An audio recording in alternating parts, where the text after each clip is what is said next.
Okay, Hare Krishna. I welcome all of you to this another episode of Sweet Memories of Gurudev Ki Madhur Smritiyan. Today we are very fortunate to have among us Pujyapat Bhaktivedanta Ashram Maharaj Ji. We'll start with Jai Dhwani. Jai Shri Guru Gaurang Gandharvika Gridhari Shri Radha Vinod Bihari Ji ki Jai. Shri Radha Raman Ji ki Jai. नित्य लीला प्रविष्ट ओम विष्णुपाद अष्टोदश श्रीमद् भक्ति वेदांत श्री नारायण गोस्वामी महाराज की जय। नित्य लीला प्रविष्ट ओम विष्णुपाद अष्टोदश श्रीमद् भक्ति वेदांत श्री वामन गोस्वामी महाराज की जय। नित्य लीला प्रविष्ट ओम विष्णुपाद अष्टोदश श्रीमद् भक्ति वेदांत श्री त्रिविक्रम गोस्वामी महाराज की जय। नित्य लीला प्रविष्ट ओम विष्णुपाद अष्टोदश श्रीमद् भक्ति वेदांत श्री स्वामी जी महाराज की जय। नित्य लीला प्रविष्ट ओम विष्णुपाद अष्टोदश श्रीमद् भक्ति प्रज्ञान श्री केशव गोस्वामी महाराज की जय। नित्य लीला प्रविष्ट ओम विष्णुपाद अष्टोत्तर श्रीमद् भक्ति सिद्धांत सरस्वती गोस्वामी प्रभुपाद की जय। रूपानुग गुरु वर्ग की जय। वृंदावन नवदीप धाम की जय। अनंत कोटि वैष्णव वंद की जय।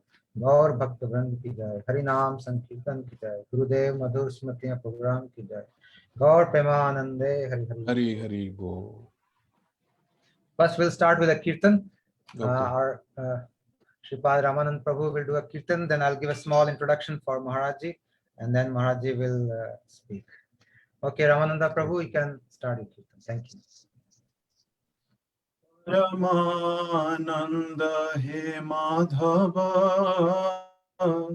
Padunga Luchi Makaranda Paramananda he Madhava Padunga Luchi Makaranda Semakaranda Panakari Anande bolo Hari Hari Harinka Nama Vanda Bela Pari Kari Bechaka Dola Sechaka Dolanka Payare Manamo Rahu Nirantare Manamo Nirantare Rahu Ha Krishna Boli Jiva Jau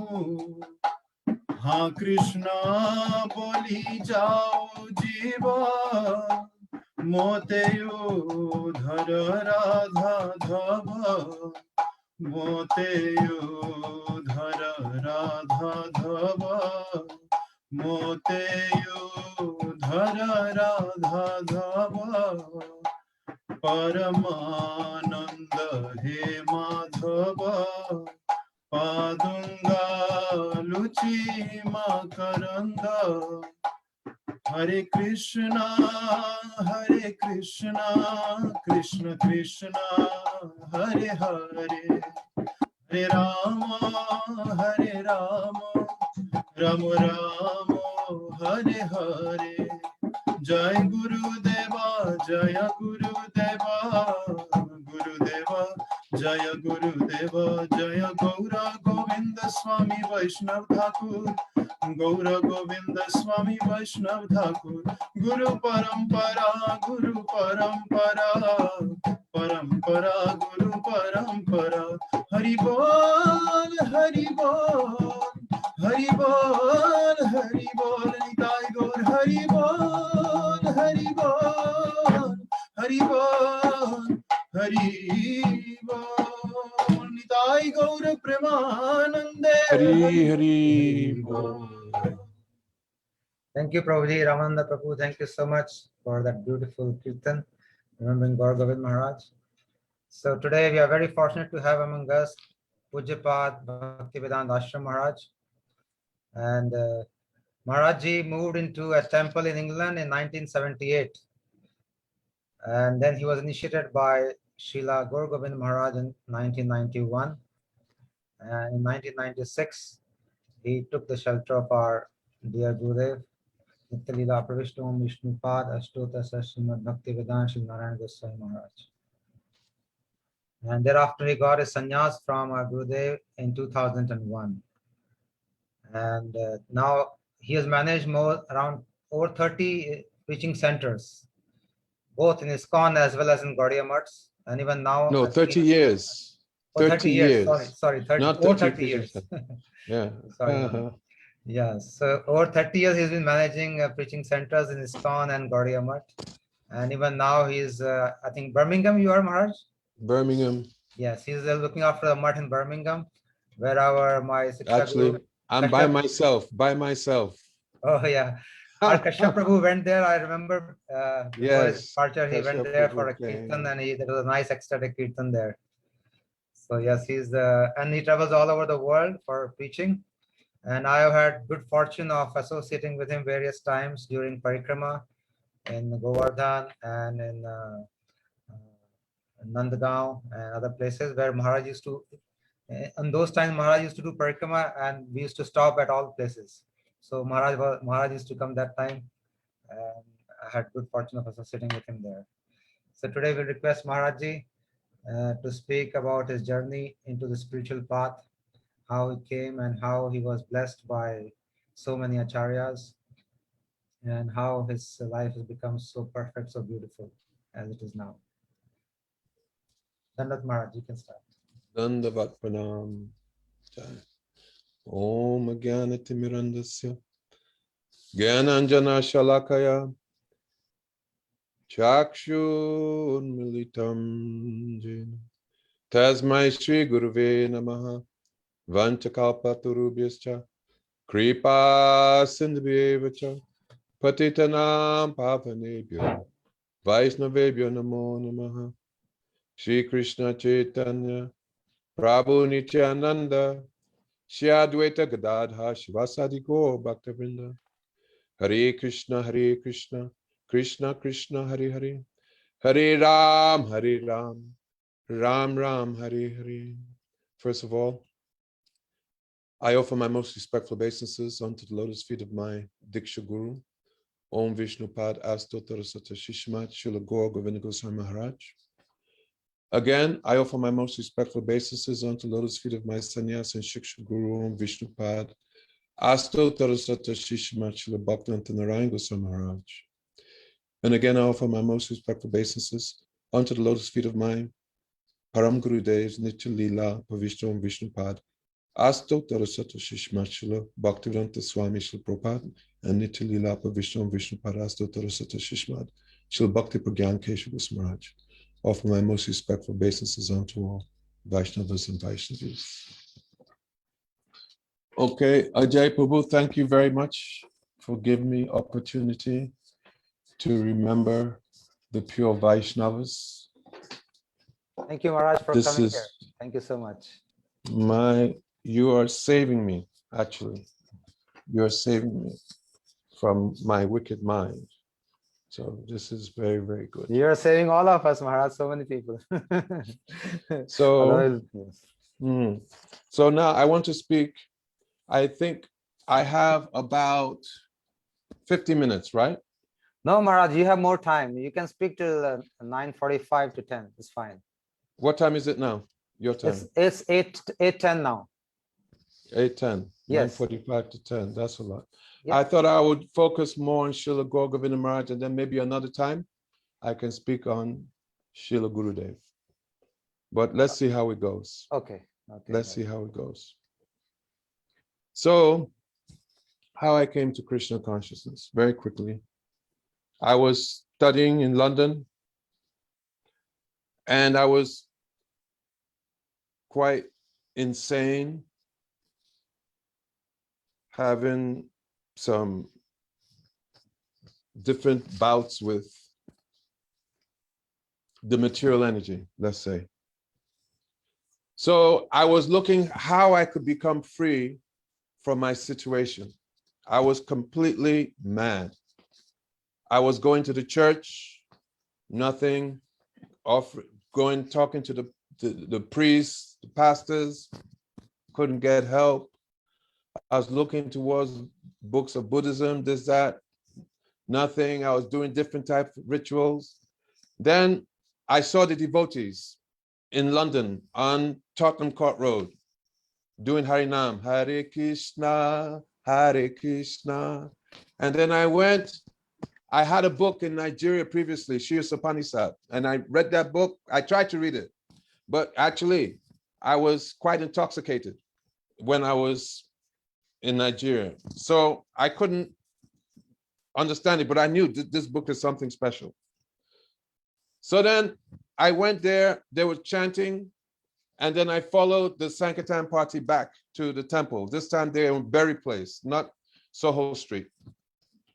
And I don't want to get into all details, but there I met two ladies, Yashashvini Didi and Jagatam, Mother Jagatam Didi. And they were at the reception, taking care. They sold me a book, Science of Self-Realization, Bhagavad Gita. Then I started reading the book, and they told me about chanting. I remember when I went upstairs in the temple room, upstairs from the temple room, they showed me a picture of Srila Prabhupada. And then when I saw Srila Prabhupada, I thought, my God, this person he's not from this material world, that he's like in touch with the spiritual realm. And then they gave me the mantra. I went home and I was really haunted by ghosts. Very, very haunted. I was so crazy. I used to walk around. No, I wouldn't even go in. It was very insane. I Tell think us, Maharaja, tell us. We have an Indian audience here. It will be inspiring for everybody. Tell us. I used to walk around with a big bottle of Johnny Walker Black. You don't even know what it is. A big bottle of whiskey. Everybody knows. A big bag of marijuana, ganja, and a Bible. And I was so out there. And I was so haunted. I was going mad, and I didn't know how I was going to counteract this situation. I was just going. Then I went back to my room, which was in part of London called Hackney, off Mare Street. Those in London, they know. 253 bus passes right by. Then I just started chanting, Hare Krishna, Krishna Krishna, Hare Hare, Hare Ram, Ram. And then these ghosts just started to fly away. I said, what? Hare Krishna, Krishna Krishna, Hare Hare, Hare Ram. And then everything just started to fly away. And I had a room in a house with other Nigerian people. And they came knocking on my door. Obi, are you okay? You okay? I said, Hare Krishna. And then I just like immediately, I started to come back to my senses. And I was chanting, and practically speaking, I was crying because I thought I was completely finished. And I tried so many things. And then just Hare Krishna. And that was it. It totally solved my problem. Oh my God. I just started going to the temple. I was studying university around the corner. I go in the temple for the lunch program. Then after a while, the morning lunch, then morning lunch evening. And then when I go home, I start reading the Bhagavad Gita. And when I was reading the Bhagavad Gita, I read Prabhupada's purports, and then so many questions I would have. And then when I go to read the next day, then Prabhupada would answer my questions. Then I think about it, and then I'd have more questions in my mind. Then I go read again, then Prabhupada answers. And it was like I was talking with Prabhupada and Krishna. And for me, immediately, it was all so real, so tangible, so natural. Then when my school term finished, devotees, Rohini Nandan Prabhu, he told me, oh, we have a place up in the countryside, just half an hour away. You should come, it'd be very nice. I went there. And then after some time, they said, oh, we have a bhakta program. You can shave up and come to it. So this time I had a big beard. I said, okay, I'll shave my head, but I won't shave my beard. They said, no. You should shave your beard also. So then I was there, and I explained this just a few weeks ago. my mother, she was in Africa, Nigeria. She came, she heard I was a Hare Krishna. She came, and then she also started getting up, following the program. After 1 week, she said, this place is good. You stay here. This is good for you. She went back. And then she helped to start the Hare Krishna movement in Nigeria, actually. She was one of the founding members. And now initiated by Gurudev, actually. And now chanting Hare Krishna in her last days. Amazing. So, what happened? The Guru, his name was Jai Tirtha.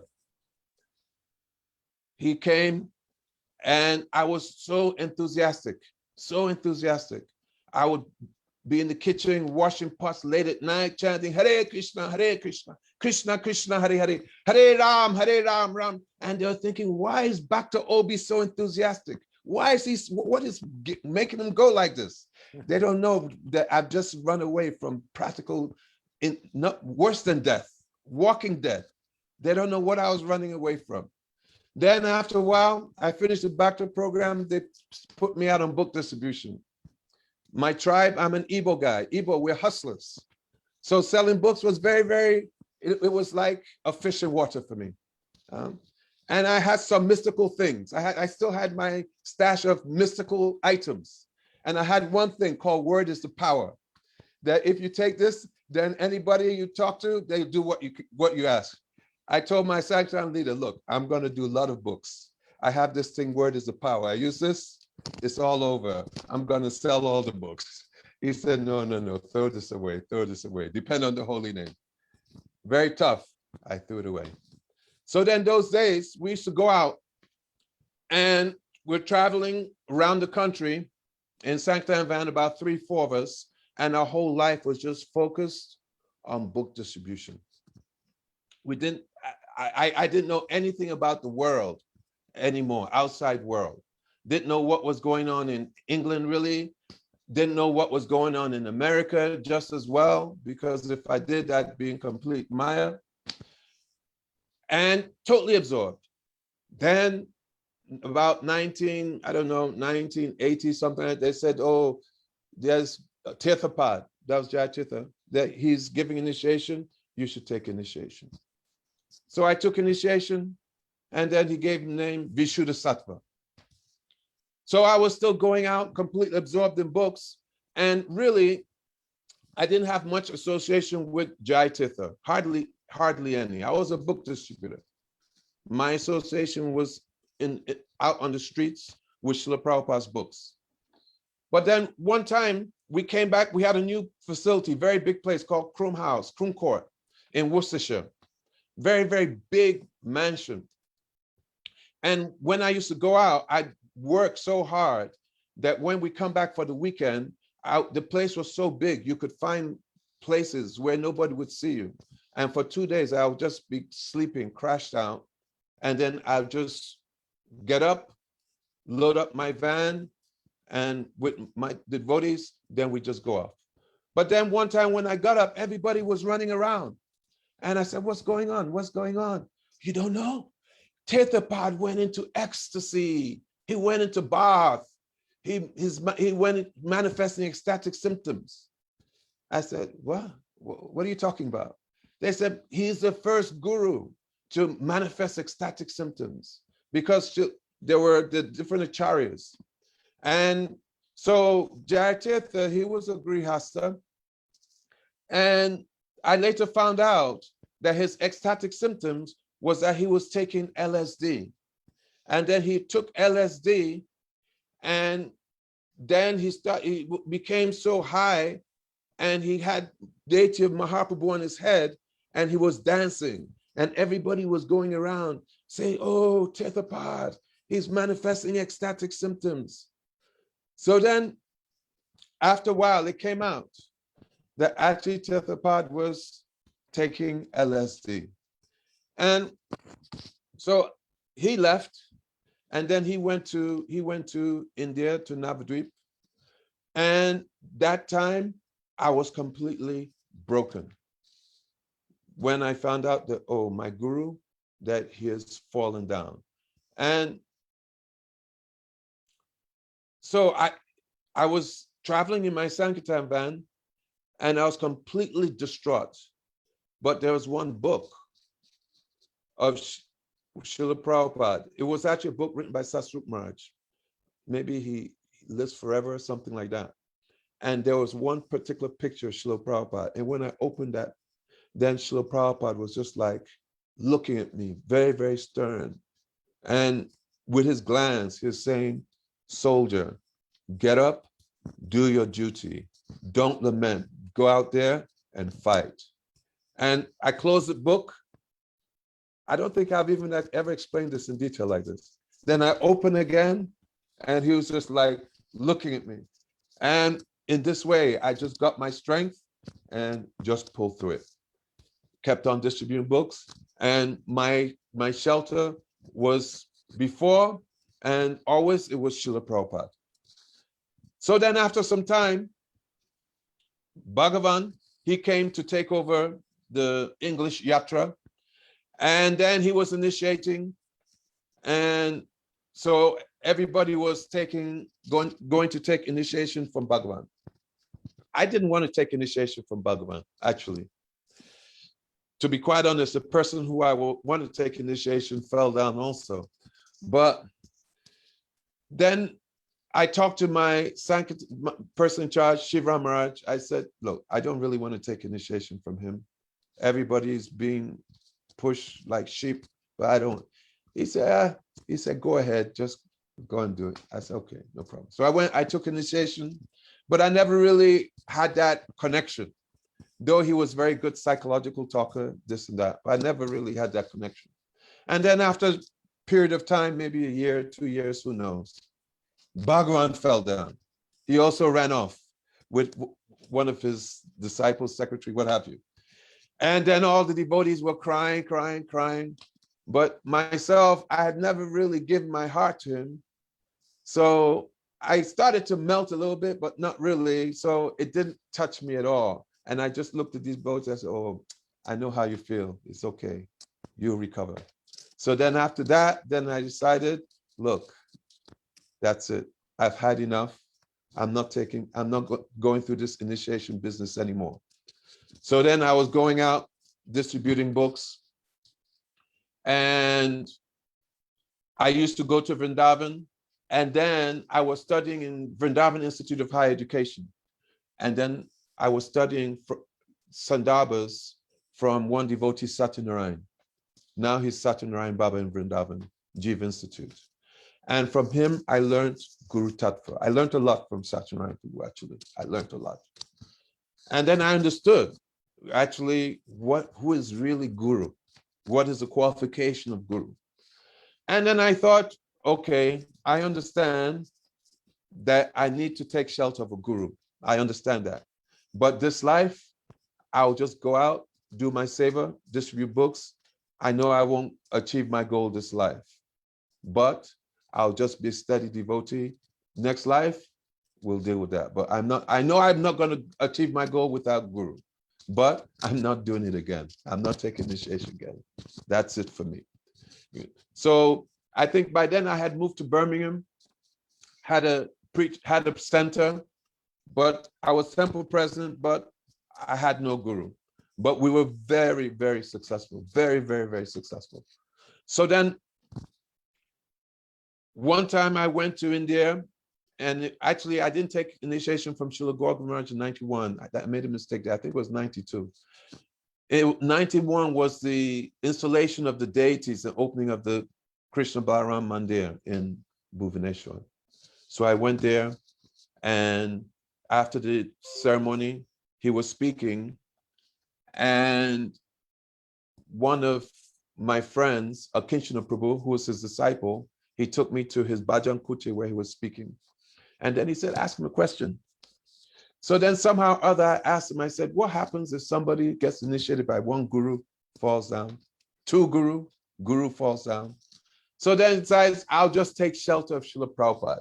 And in this way, I can achieve my goal of life, because it's Ritvik philosophy. I really didn't believe the Ritvik philosophy, actually. I knew in my heart that you need a guru, and without guru, you can't achieve your goal, Bhav Bhakti Krishna Pride. This is what I knew, what I learned from Satyanarayana people. But somehow I asked this question. Srila Gour Maharaj, ha ha ha, Ore Baba, you're trying to catch flower in the sky, Baba. Flower in the sky, phantasmagoria. You can never achieve it. And he smashed me. And it just, even though I also didn't believe it, but the way he hit me, I just said, I am never going near this person again. This was too much. And then I said, thank you, Maharaj, thank you. And then I left. So then, by this time, actually, at this time, I was still in the manor. And we were going out, we were selling paintings. Instead of doing books, somehow things had degenerated that we became painting salesmen.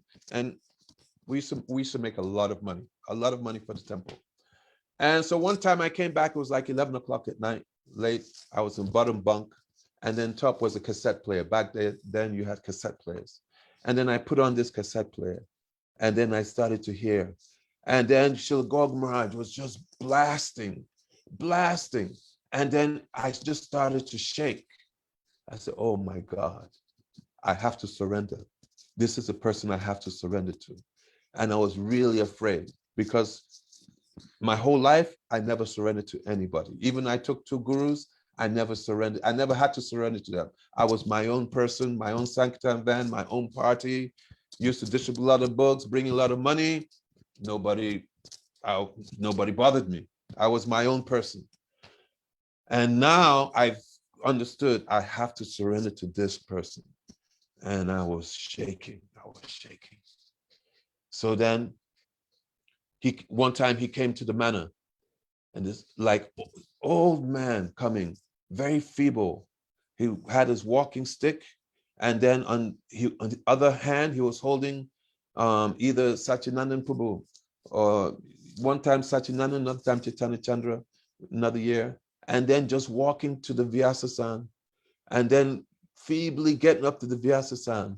And then when he starts speaking, Yao Bhagavata Pada Vaishnavarastane Ekanta Koro, and then he transformed to a lion.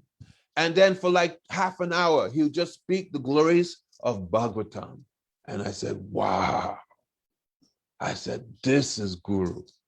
Before he even started giving the Bhagavatam class, just his introduction, then you knew that this person, that this is Guru. This is a different person. So when I saw him like this, and I was thinking, this person, how he's roaring like this, where's he come from? Then, if we go to the life of Srila Gour Govinda Maharaj, we see that Srila Gour Govinda Maharaj, he comes from a line of pure devotees. That his family in Orissa, they go back to the time of, I think, Narottam Das Thakur. And even, I won't go too long into it, but even back in the 17th century, he had one forefather, his name was Gadai Giri. And Gadai Giri was walking in a forest with one sadhu. And there they heard some tinkling bells, very auspicious sounds. And sadhu told him that wherever you hear these sounds, that means that Krishna's residing here. You should stay here and you should build your place and you should live here. So Gadai Giri, he stayed there, and he had a son, Gopal Giri. And Gopal Giri used to work he was a treasurer for Jagannath Dev in Jagannath Puri. So Gopal Giri, he wanted a deity of Gopal, of Krishna. And whenever devotees would come from Vrindavan, he would ask them, please bring me deity of Gopal. They say, yeah. But nobody ever brought. So then one time there was one sadhu who had a very beautiful deity of Gopalji. And he used to carry this deity around his, with a bag around his shoulder, hanging in front, and the deity would be there. And he would just travel throughout Braj forest with this deity. So the deity came to him in a dream and told him that I want you to take me to Orissa, to Jagannath Puri, to Gopal Giri. And Sadhu didn't pay any mind. So in the dream, Gopal beat him with a stick so bad that he was bruised, his legs were bruised. When he got up, the bruises were still on his leg, he couldn't walk. So then he said, how am I going to take Gopal to Jagannath Puri? I can't walk. Gopal told him, until you get there to Puri and Gopal Giri touches your leg, you won't be cured from this. You'll suffer. So he made it 2,000 plus kilometers to Puri. He found Gopal Giri and then gave him the deity and asked him, please, you touch my leg. When Gopal Giri touched, then he became free. So his line, Srila Gour Maharaj, they've been worshiping Gopal in Gadai Giri for for over 300 years. They've been worshiping. And even his grandfather's name was Bori Bandhu Giri. And Bori Bandhu Giri, he was very, very astounding personality. So much so, and Gopal, he used to be always with his grandfather. He was not always, but a lot of time he spent. And his grandfather even was the person who first taught him Maha Mantra. So when Bori Giri was about to leave his body, then he asked his son, he said, so what is tomorrow? He said, that is one Mag Astami, which is the appearance day of Advaita Charya, Advaita Saptami. All the devotees were going to Konark. He said, when are they coming back? Then he said, oh yes, they're coming back. Then he gathered all the devotees and there had them chant Hare Krishna, and then he left his body. Gour Govinda Maharaj, he was there. That Gour Govinda Maharaj, his father used to read Srimad Bhagavatam every year, the whole 12 cantos every year. So when he was within the womb of his mother, he was hearing Srimad Bhagavatam. His mother was always engaged, serving Gopal. So when Srila Gour Govinda Maharaj, when he was born, he had so much attachment to Bhagavatam and to Gopal that as a young boy, as soon as he could read, then he would always have Bhagavatam. Though his father was in the habit of reading.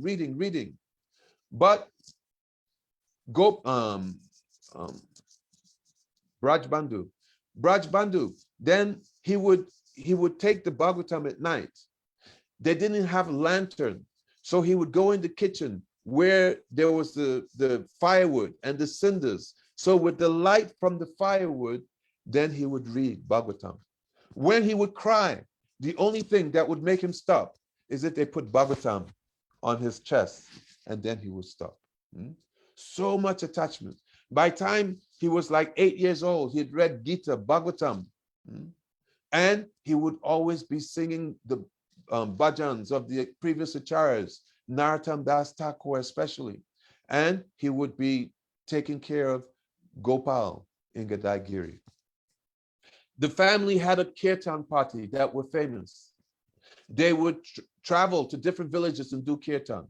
And in the register of Jagannath Dev says that whenever the kirtan party from Gadai Giri are in Jagannath Puri, that they should come and they should do kirtan, especially for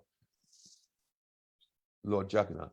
So Srila Gour Govinda Maharaj, he would travel with his uncles and they would go and do kirtan. That when it was time to take rest,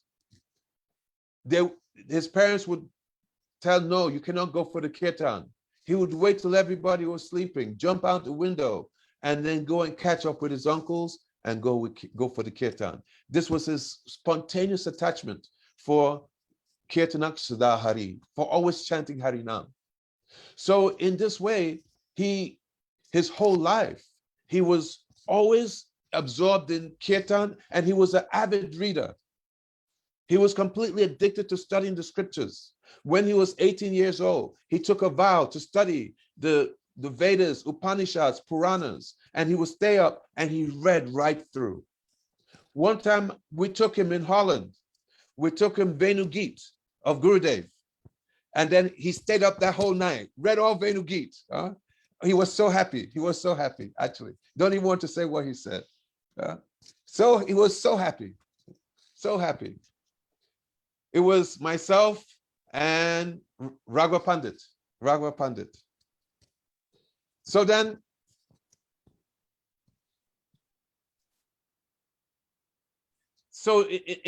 in this way, he was completely absorbed in Bhagavatam, Bhagavan, and Harinam, Harikatha, from beginning. That every day he would write in his diary to his Gopal, wherever he was, even if he was not there in Gadagiri, he would always write to Gopal. One time he wrote, he said, "Oh, Gopal, that please, I do not want to marry.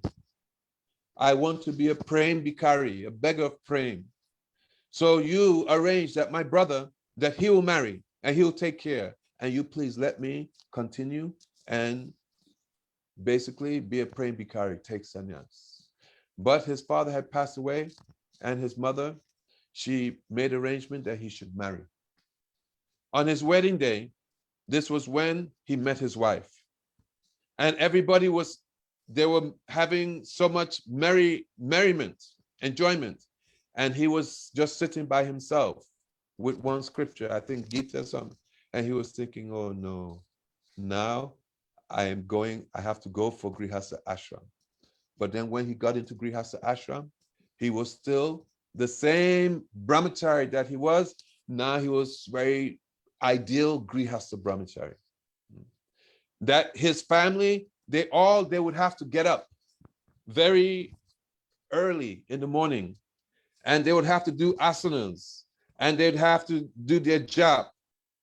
Even as a Grihastha, I just saw this just before I give this class, that he had 27 vows. And actually there's more, there's like 91 that he would follow every day as a Grihastha. How many hours did you sleep? Number one. Number two, at what time did you get out of bed? How many malas of jap did you chant? This is before he's even met his guru. Okay? This is before he was like this. He had like 90 different things that he would have to follow. He was doing pranayam. He said, how long did you spend in Nam Kirtan today? So one is jap, the other one is going out doing Nam Kirtan. How much pranayam did you do today? For how long did you perform your asan? How many Gita shlokas did you read or learn by heart? How did you spend your day in the company of Vaishnavas? Then, how much mantras did you write today?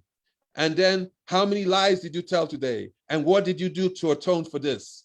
How many times did you get angry for how long? And what was your atonement? So in this way, he was checking himself right from the very beginning of his life. His life was ideal. So he was married, and he was ideal. I won't go into details, so many details of his life. But then he decided, and he was a school teacher. And when he would teach, just like Nimai, he would teach Sanskrit grammar. There was Namkaran, where he would teach them grammar through the holy names. So Srila Gour Maharaj would teach his classes through giving Lila Katha. And he becomes so absorbed in Lila Katha that his headmaster came to see what he was doing. He heard that he's not directly giving classes. And then he saw that he's giving class in such a nice way that even his students, later they became sannyasis, you see. So after some time, he got sign that it was time for him to take sannyas. So he was leaving home. I forgot that when astrologer, after he was born, said that this person, that he will have government service, in his mid-age, he'll take sannyas, he will be a very, very powerful propagator of the holy name, and that you should know that he has been sent by Krishna. He's not ordinary person. Krishna has directly sent him. The astrologer, and the astrologer's name was Narayan, actually. He gave this prediction. So then where am I? So when he was leaving, I won't even go into so much detail. He left, he took sannyas, and then he was traveling throughout India, looking for that guru who will be able to bring him to the line of Sri Chaitanya Mahaprabhu, because his whole family, they're in the line of Chaitanya Mahaprabhu. So he traveled South India, he went to the north, he went to the Himalayas, where there were so many sadhus, they're doing meditation. He told them that, look, you know that this is Kali Yuga, this time of Mahaprabhu. And in this age, Harinam, Harinam, Harinam Eva Kevalam, Kalona Seva, Naseva, Naseva. God. They said, get out. He said, okay, okay. And he'd leave and he'd travel on train. Sadhus, they don't have to pay. He just had like his, I think, Gita, Lota. And in this way, he was traveling throughout India. He thought that, oh, if I go to Vrindavan, then Krishna surely will fulfill my desire. Then he went to Vrindavan. On his way to Vrindavan, he actually stopped in Mathura. And he went to Keshavji Gaudiya Math. But Gurudev was not there at that time. Then from Mathura, then he went to Vrindavan. And there in Vrindavan, he went to different temples. But then he saw, I heard different ways, but he saw Back to Godhead magazine. And there was a picture of Srila Prabhupada, Chaitanya Mahaprabhu, and Western devotees. So then he went there to the Krishna Balaram temple, Ramanreti, and then he wanted to go and see Srila Prabhupada. Brahmananda Swami, that time, he was outside the door, and then he told Prabhupada that, oh, there's one sadhu who wants to see you. And so then when he went to see Srila Prabhupada, then Srila Prabhupada was talking to him and asked him his family, his background. When he explained everything, then Srila Prabhupada asked him, have you taken sannyas? He said, no. Then Srila Prabhupada said, I will give you sannyas. Then he said, oh, Krishna knew my heart. He said, I knew that this is my guru. He said, in my heart, when I met him, I knew he was my guru. And then when he told me he'd give me sannyas, this was confirmation, because I was looking for that person who's coming line of Chaitanya Mahaprabhu, who will give me sannyas, and I knew he was. So then Prabhupada gave him a room. I will not go through the whole story. So in this way, he was serving Srila Prabhupada. Srila Prabhupada, he took initiation very quickly. He took sannyas also very quickly. That is also another pastime. He was the priest to do the yagya for one Tripurari brahmachari. And Tripurari, but there were two sannyas cloths. So everybody was wondering, who's the second one for?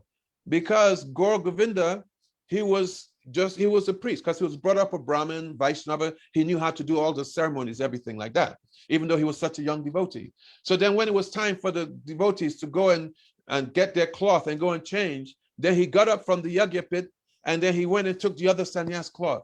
And all of them said, oh, it's Gour Govinda. He's going to take sannyas. Because Gour Govinda Maharaj, long story, he had asked Prabhupada that I want to take sannyas. Because by this time he was living in Bhuvaneshwar. And in Bhuvaneshwar, so many devotees were coming and going, coming and going. They were not staying. And because he was junior to them in years in the movement, they used to give so many instructions. And also they did not want to stay in Bhuvaneshwar. But Prabhupada had given the order that you go and you stay there, that you will see this will be one of our best temples. So he was staying there by himself, basically. And because he didn't want to always be taking orders from devotees who were telling him to do something against what Prabhupada had told him to do. So then he told Prabhupada, I want to take sannyas. This was like the external reason. The internal reason is that he is in Manjari Bhav. And Prabhupada is his guru, giving him that Gopi Bhav mantra, by which that Manjri Bhav in this life again will become awoken. This is the internal reason. Because he told me directly, he said, we are in Manjri Bhav. This he told me directly. So when he said we, I thought, oh, me also, huh? But anyway, so then, Correct. so when he was staying there in Bhubaneswar, that he would be chanting, and he was in a hut by himself, and on the other side there were some workers.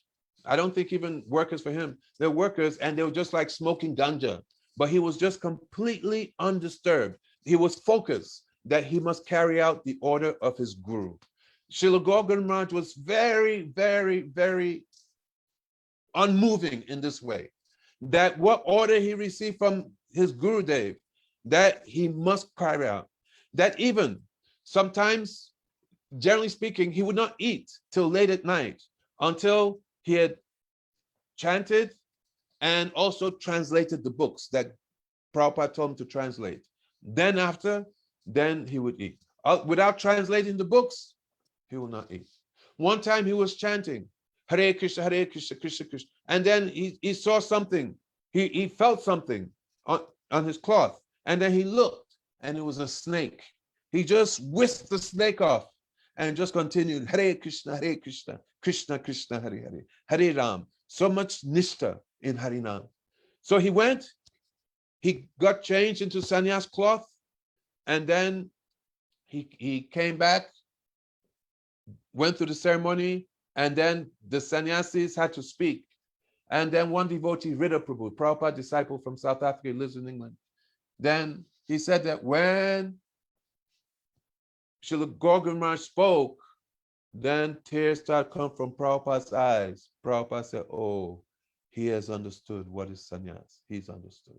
So in this way, he was traveling. No, he was staying in Bhubaneswar, and he was developing. Nobody was coming. And then one time he went for ceremony. It was Bhaktidaita Madhav Maharaj. I think maybe his disappearance day in 1989 or in the late 80s. And there he went in Mayapur, and he went into a state, he went unconscious. And then the devotees, they brought him back to Chandadoya Mandir and didn't know what was happening. Some devotees said, Bhagwan said, oh, he's haunted by a ghost. Bring a ghostbuster. So they went, ghostbuster couldn't do anything. Then they went to one astrologer, Kaviraj, and then this Kaviraj, he said, no, that this person, he's a Mahabhagavat, that he's in his internal state. Then a Kinchan Krishnadas Babaji Maharaj, a very close friend of Srila Prabhupada, he came. And when he saw, then he said, oh, Bhav. He took a piece of thread from his cloth and he put it under Srila Govinda Maharaj's nose. He was barely breathing. He said, Bhav. He said, I'm happy to see that one of Swami Maharaja's disciples is on such a platform. And also one astrologer from Ramanu Sampradaya also said the same thing, that he is Mahabhagavat. When one devotee, Lagudi, was taking care of him, that he was not even coming out of consciousness. When he finally came out of consciousness, he was not in this world. That he was in Vrindavan. He was seeing Krishna. That he was walking out, Krishna. And he's walking off the balcony. He's not seeing the material elements. He's walking into walls, going to see Krishna. And in this way, he was in this kind of state for 3 months. They said that if he is able to survive, if he's able to live after this experience, they say he'll be a very, very great acharya. Finally, they took him back to Bhubaneswar, and gradually they had to reorientate him to this material world and his physical body, practically speaking. And then he continued with his program, his bhajan, and then he started to travel and preach. Because Srila Prabhupada had told him that, Gaur Govinda, you should make your own men. How will you do? You should make your own men. And he said that he told Srila Prabhupada, Prabhupada, I do not want to be the head like that. I want to be the tail. And then Prabhupada said, no, I'm saying, you do. I say, I want. And then he used to say, all right. No, like funny way, Orient way. He said, if Prabhupada says, then what I will do. So in this way, he started traveling and then he started preaching. And then he was bringing that volcano of divine love coming from Chaitanya Mahaprabhu. Then that was coming through Srila Gaur Govinda Maharaj. The time that he came, ISKCON was in a very dire situation. I have told my experience of 2 gurus falling down. By this time, there were 11 gurus originally, maybe 7 or 8 had already fallen down. Devotees were bewildered. Young devotees they did not know what to do. Who is guru? Who is, and then so many philosophies of guru tattva to try and somehow just keep things together, you see. But I had understood what is Guru Tattva. So when he started traveling like this, then devotees just started to come to him. And then because the situation was so dire, then he would speak very strong Guru Tattva, that who is Guru? That Guru is not somebody who is just some ordinary devotee, but that Guru is somebody who is Nityananda Prakash. He's an expansion of Lord Nityananda, that he's carrying that prem, that he has prem. And when he would speak, because it was not just something coming from the mind or the intellect, but something that was actually coming from the soul, from the Atma, then it just affected people. And devotees just started to follow him. And in this way, so much, it started to create so much problem within ISKCON, so much problem it was creating. Actually, he was the remedy, he was the solution. But because the devotees in ISKCON, the leaders, they were not humble enough to actually admit their situation in his position. So what did they do? They tried to uncover. Here's pure Krishna consciousness coming, and they're trying to cover. He said that all these things that they're doing, these are like clouds which are coming. But these clouds, that they're very good, because when the clouds come and the sun rises, then these clouds, they actually help they show the glory of the sun. So he said that in this way, they're actually doing their job like this. So let me see, what time is it? Okay, how much more time have I got, Prabhu? Maharaj, you have enough time, don't worry. You got around 1 hour, 50 minutes to now. 50 minutes more. So we have to start our Gurudev also. Yeah, there's enough time. Don't worry. Okay. So in this way, so many devotees, they just started to come to Srila Gaur Govinda Maharaj, and so he'd go to a temple, and then devotees would leave the temple and just start traveling with him. And it was like the temple management were thinking about their management, how their management can go on, and not thinking that somebody has come to give their life to Krishna, and they have been so much disappointed, and that here's somebody who's coming to actually give them life again, but they're thinking, oh, I'm losing my manpower. I'm losing, I can't, now my book distribution in my temple will go down. The money will go down, this and that. Not thinking about the actual welfare of the Vaishnava, but thinking about the temple is also transcendental, but still they were not having things in a perspective.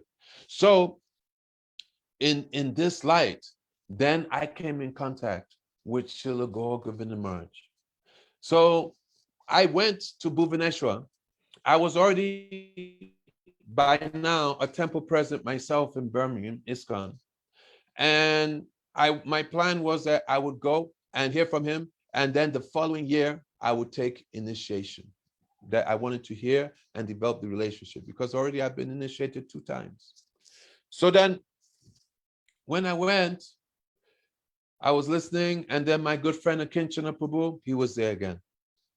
And then somehow or other, I was saying to Akinchana Prabhu, what do you think? You think I should take initiation? Obviously, he's going to say yes. Stupid question to ask, really. He said, yes, you should go ahead. You should go ahead. But actually, I had not developed my relationship with Srila Govinda Maharaj, but I went ahead. And there was another devotee with me called Atmasrup. Atmasrup had also been initiated 2 times. He passed away since.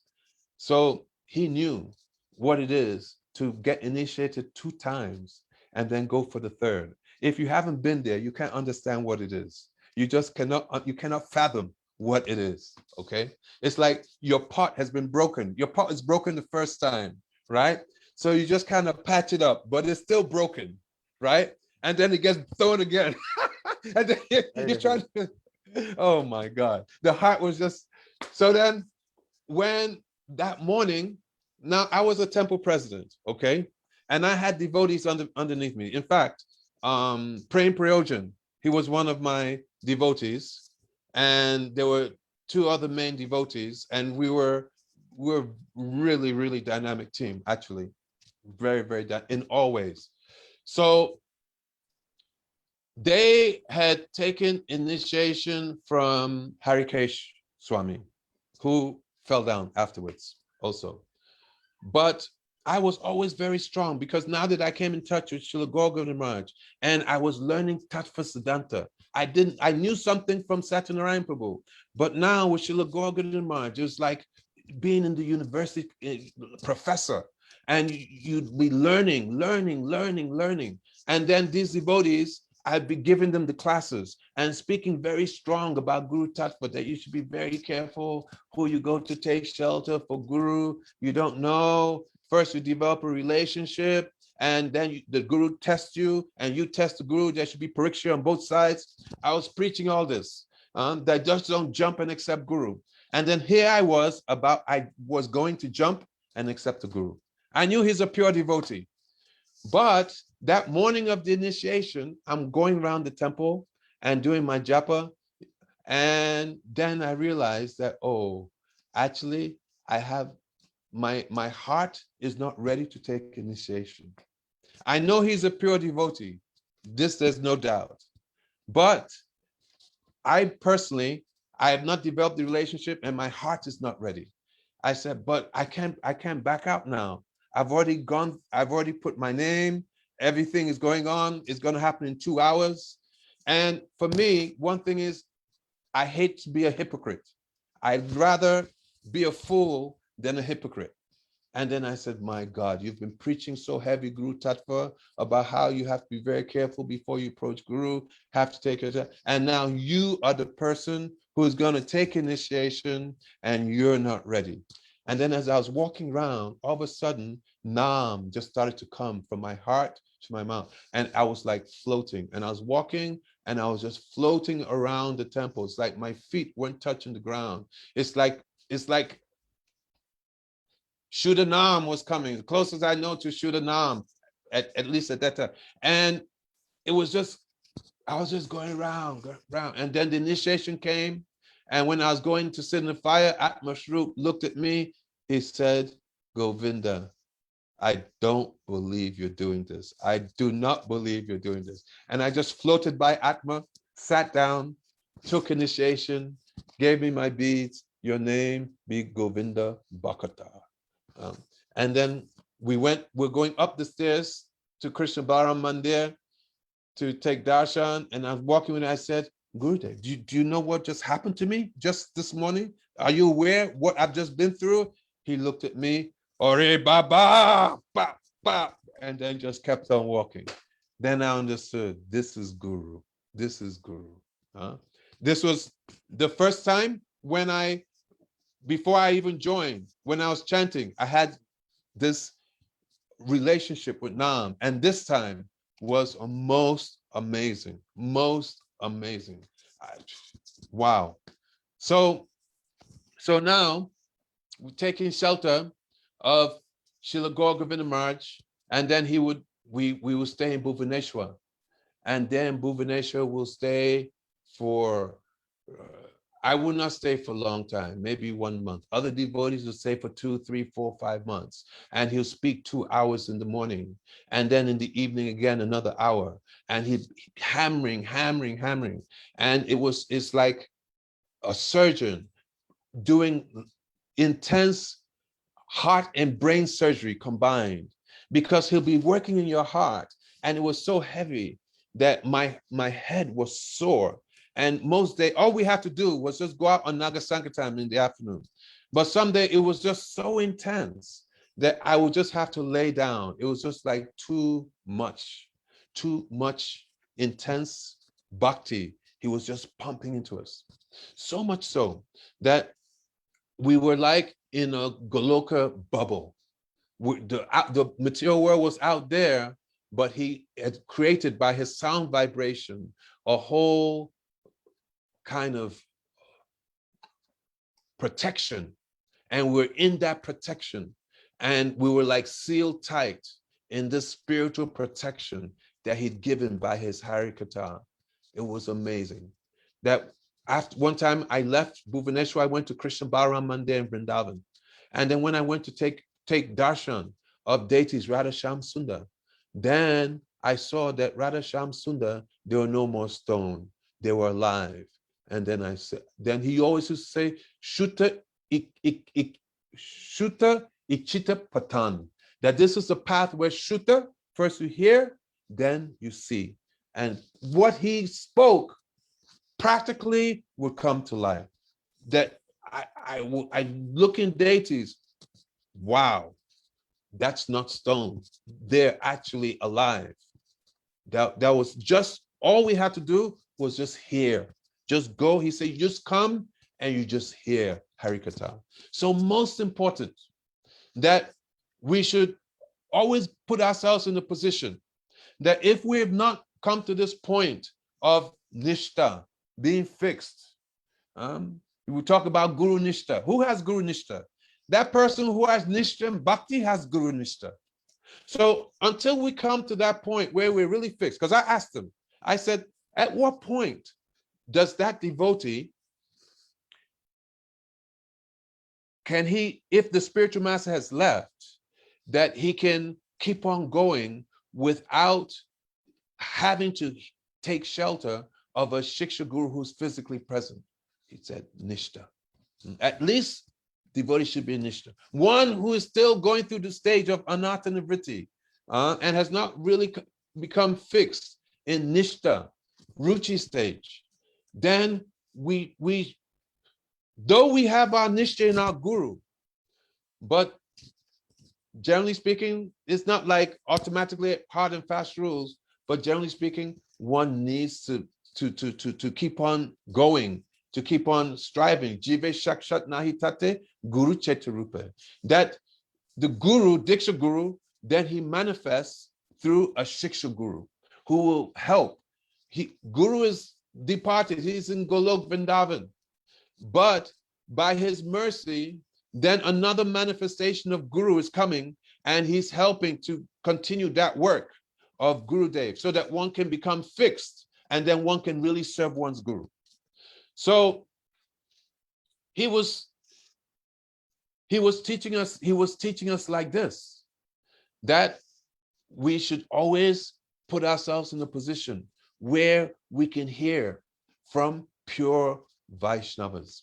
And he said that these pure Vaishnavas, that they're always on the planet, that we should not think that there's a time when such pure devotees are not around, but that they're always there. Just like there's no value to this universe without the sun and the moon, so there's no value to this world without pure devotees who are traversing. So when he would come to the West, we would travel with him. And then we'd go, one time we had like 3 vans, Mercedes vans, big vans traveling, full of devotees. Prem Prayojan had one van, he had the Nityananda van, I had one van, Gauranga van, And Ramkanta, he had his own van. And we went France, Spain, Portugal, just hearing this Harikatha. And he so much cleansed our hearts that really we were, though conditioned souls, so much realization was coming by his mercy. It's called Taranga Rangini. We have not really come to that high level, but because we're in the waves of his bhakti, then we're also floating on those, surfing on those waves by his mercy. So in this way, Srila Gour Govinda Maharaj, he was traveling and preaching. And then one time in 96, then he went to Mayapur for the festival, and I was there. And they actually, Shuddha Dwaiti Maharaj, he had just come out with one book, Guru Tattva, and he was distributing this book. And he and Shoti Maharaj, they're companions, and they're distributing these books in ISKCON. It's like, I think he's now come out with the book again, and now it's revealing what is position of Guru. So they're distributing this book, and all the Bengali devotees were gonna beat them up. And Shoti Maharaj was supposed to be the bodyguard of Shuddha Dwaiti Maharaj. And then Shoti Maharaj, he was playing like if he knew martial arts. But then he came, he said, look, I've never had a fight in my life. What am I going to do? These guys are going to kill us. And then same time, they were grilling Srila Gour Govinda Maharaj. They're saying that this Jayantakrit, his name, he's got his power from Gour Govinda Maharaj. So if we, I don't even want to say, somehow they said that if Gour Govinda Maharaj is that, then automatically Jayantakrit will lose all his power. And they really gave him such a hard time. Actually, this was not 96, this was 95, 94. And then that time, Gour Govinda Maharaj came, and then because whenever there was GBC meetings, then after we come back to Bhubaneswar, he would just have a meeting in the courtyard, and all the devotees would come. And as far as possible, he'd just tell us everything. Gour Govinda Maharaj was very, very open, like a child, actually. After some time in ISKCON, he learned that he couldn't be like that all the time, okay? But that's just his nature. That when he would speak, he would boom, and sannyasis would be afraid to go and sit in front of him. Gurus would be afraid, because he said, Maharaj, speak, speak, speak. And because they didn't know this Siddhanta, they'd be afraid. So, but then as soon as he got off finish his class, go Vanchakalpa Turubhyascha Kripasan Bevacha Patitanam Pavanebhyo Vaishnavebhyo Namo Namaha. And then come from the Vyasasan. Then when he speak, practically speaking, you need a sound system to put to his mouth to hear him. He spoke so softly, complete transformation, so softly, so gently, and never say anything about any bad about anybody, though he was so harassed. Actually, now they're glorifying him, but they weren't glorifying him back then. Now that he's not physically there, they're glorifying him. Anyway, Hare Krishna. So in 96, again, they were giving him so much heavy times in the GBC meeting. I wasn't in the meetings, but I was there with him after. And then one time he looked at me, he said, this place is so nasty, I don't want to stay here. It's so nasty. So then he said that. This was like about 2 o'clock in the daytime. And then in the early evening, Gour Arti time, I spaced out. I wasn't with him. I actually went to the gate to get a pizza. And in that time, some 2 devotees were followers of Gurudev, disciples of Srila Prabhupada. They were asking him, how is it that Chaitanya Mahaprabhu spent 18 years in Jagannath Puri? And then Srila Gour Govinda Maharaj, he told a pastime, 3 logs of wood, where, time is it? I won't go into the whole story, but it's when Krishna is sleeping in Dwarka, And then Narada Muni and Uddhava, they come to his side because he's supposed to be at the meeting hall, but he's still asleep. And they know that he's absorbed in Vraj Leela. And then they decide that Narada Muni should play Vraj Leela Kahani. But they understand that if Narada Muni starts to sing Vraj Leela Kahani, that Krishna will, in this state, he's absorbed in Vraj, that in this state he'll get up and that he'll automatically he'll be in Vraj Bhav too much. So they said, prepare the horse, his chariot. They brought the Ruka to be ready to take him to Vraj. And then, but Narada Muni, he wanted Uddhava that he should go to Vraj and tell the Brijbasis that Krishna's coming. Uddhava said respectfully that it would not be a good idea because they already went, told him he was coming so many years ago, and he has not come. Then Baladev came. They said, Baladev, that you go. And then Baladev also, he started to lament that I also went to Vraj. I told the Brijbasis that Krishna's coming, and though I kept on telling Krishna to go, Krishna didn't go. And he was crying. And then Subhadra's sister came in and she said, don't worry, I'll go. So they prepared Subhadra's chariot. And then in the meantime, Balaram said, oh, if Krishna and Subhadra are going, I am also going to prepare my chariot. So then Baldev went first, Subhadra went second, and then they sung Vraj Leela Kahani. Krishna came to consciousness, immediately got in his chariot, and he went there. And as Srila Govinda was telling this pastime, I cut it short. Then when Krishna, first Baladev arrived, and then he saw the state of the Brijbasis, and then his eyes became very big, his arms went in his body, his legs went in his body, he became stunned. Subhadra, she went, but she did not even make it to Nandagaon, but was seeing the situation of Brijbasis, her eyes became very big, and her arms and legs went in the body. And then when Krishna, he came, and then Krishna, he came to a place, Nidhuvan, in Vrindavan. And just at Nidhuvan, Radharani is there with Lalita, Vishaka, Tungavidya, and Sakis, and they're fanning her. She's in her last breath. But this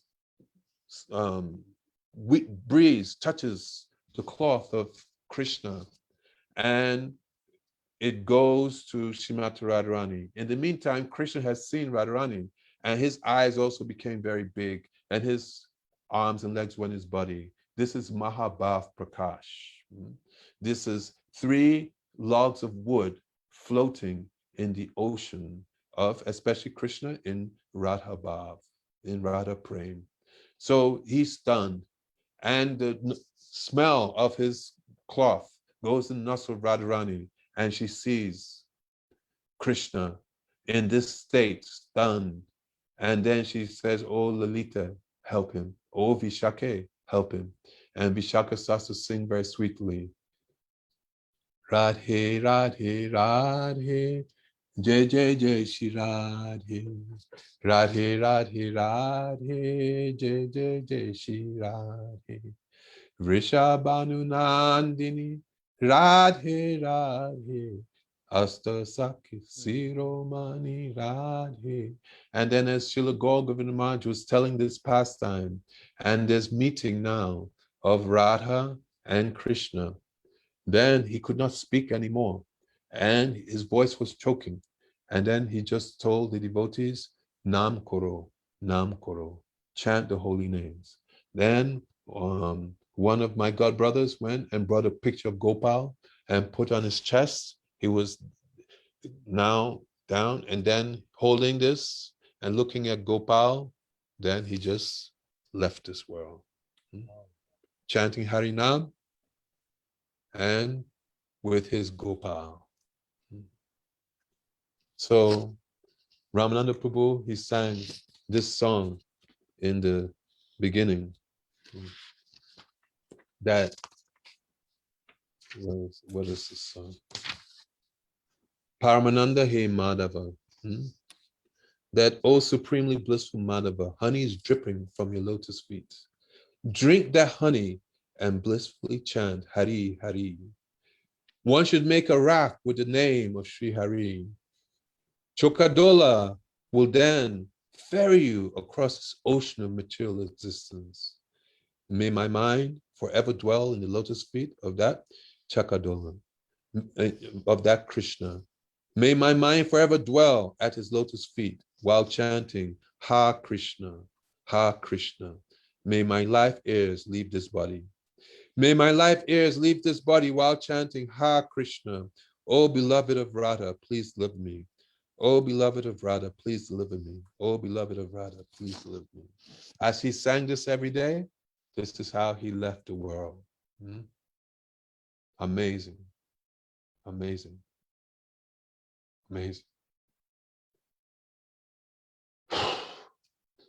So at that time, so I came in the room and there were some devotees, some even he left in such an auspicious way, supremely auspicious, perfect. They could not still accept it. They could not still accept it. They could not still accept it. I don't even want to discuss that. So then,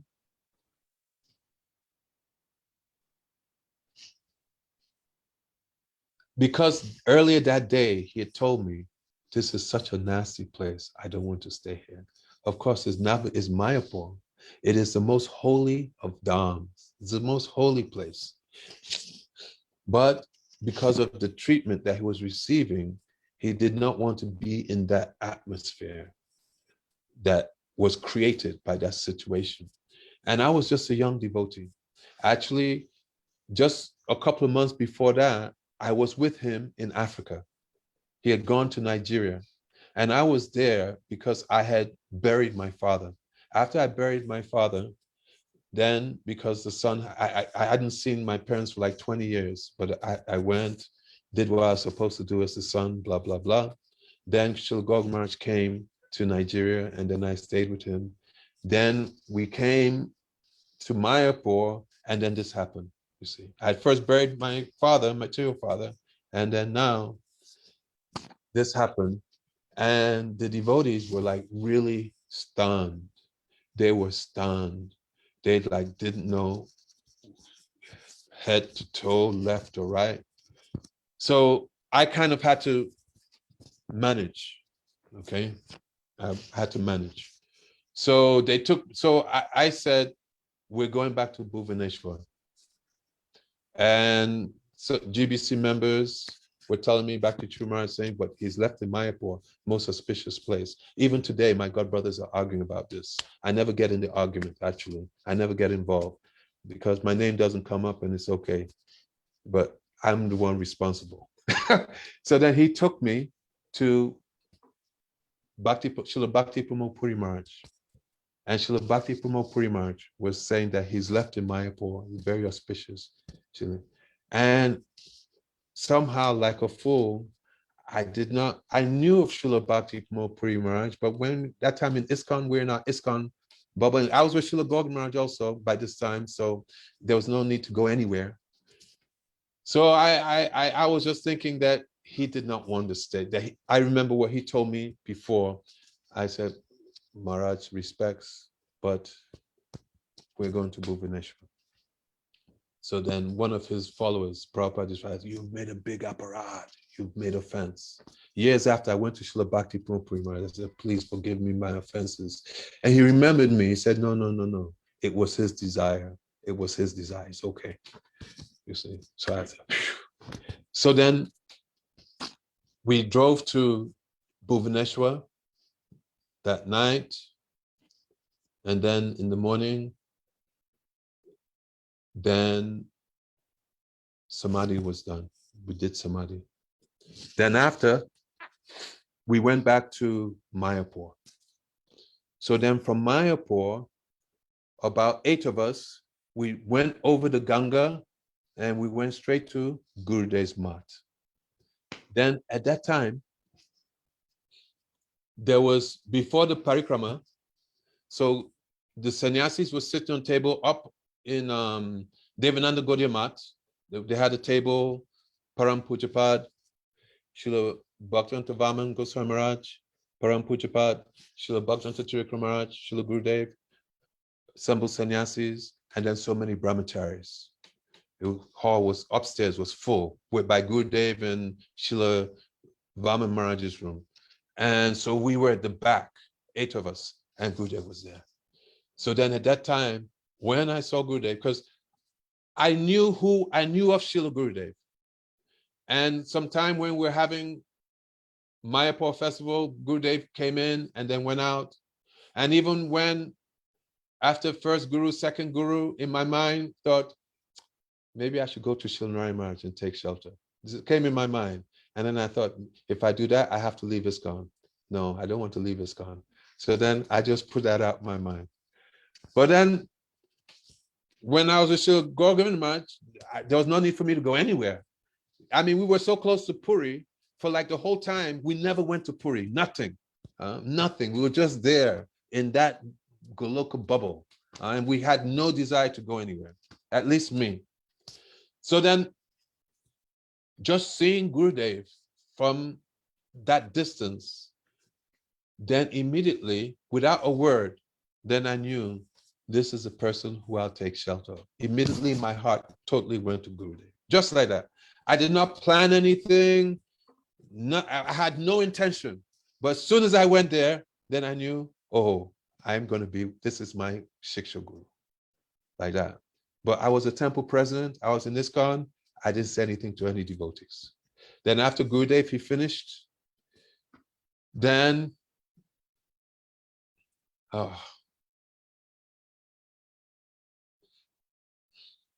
what time is it? He took us into his room. Then we start to explain what happened.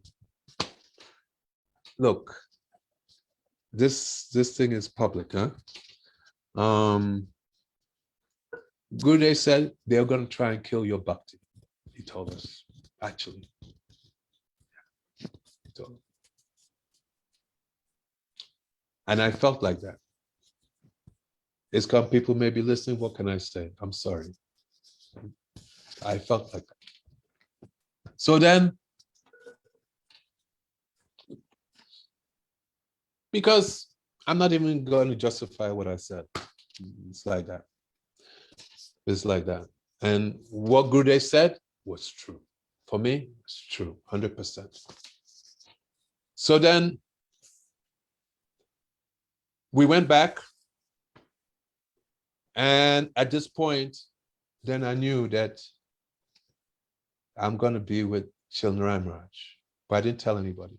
I remember Srila Dwaiti Maharaj was in that group. And when we were walking away, I was actually really shook by this whole experience of meeting Gurudev. And he was saying, are you okay? You okay? I said, yeah. I'm okay. No problem. I'm okay. No problem. But I had just been through like an amazing experience. And then I was thinking how I'm going to be with Gurudev. How I'm going to be with Gurudev. I'm glad that God has blessed me with a cunning, conniving mind, because I just kept it to myself. I said, let's see how this is going to play out. So then we went back to England. This was February, March. And around that time, actually, Brajnath Prabhu, he had taken shelter of Gurudev and he was coming over to Mayapur. And I think he was planning Gurudev's first trip, because he was coming and befriending me and, hey, how you doing? And something was up. I know, I'm not a fool. I know. He wasn't just befriending me for no reason. Something was up. So in the summertime, then Gurudev, he did his first tour to Holland, to Europe. And first place he went was Holland. So then by this time, our temple, our small ISKCON Mat, it was originally a small book distribution firehouse. It was like amazing. But because the disciples were disciples of Harikesh Maharaj, and I had a bit of a head to head with Harikesh Maharaj because he banned Srila Gour Maharaj from traveling in his zone. That's another story. I never talked about that. He banned him from traveling. And I found out from a friend, and I called him up, and he tried to dodge it. And I said, no. I heard you, this is your doing, not your temple presence. He didn't know I was initiated by Srila Gour Maharaj by this time. And then, he tried to dodge it, blah, blah, blah, blah, blah. So then there was a little war going on, and I did a very bad thing. Praying Projan, I said, look, the war is going on, and you're on the other side with your Gurudev. I said, it's time for you to go. My other devotees, I said, okay, let's split. And they actually cried. They cried. We were so close. I did a bad thing. That time, I admit 100%, I did a bad thing. And so then now, the temple was only disciples of Gaur Govinda Maharaj. We had Nuru Hari was there. Oh, you don't know these. Ragnar Bhatta, he was my vice president. So then Ragnar Bhatta immediately went to Gurudev in Holland. And he said, you should come to England, to Birmingham. My temple president is very, very open-minded. And if you come, no problem. He'll accept you with open arms. Now, nobody knows that in my heart, I've already surrendered to Gurudev. And I'm just waiting to see how this is going to play out. And so now Ragnar Bhatta, who's a live wire, he's gone and invited Gurudev to the temple. Meantime, the GBC, Sri Ramaraj, he rings me up and he says, so Govi, I hope you're not having Narayan Maharaj at the temple. I said, no problem. We're not having him. Not knowing that Ragnar Bhatta is already arranged. So then, in the meantime, Ragnar Bhatta tells me, and so then Shiv Ramaraj again calls me up. Govi, is he coming? He said, I know him. If he comes, he's going to take everybody. I know him. He was panicking, So then, if Shiv Ramaraj watches this, Jai Maharaj.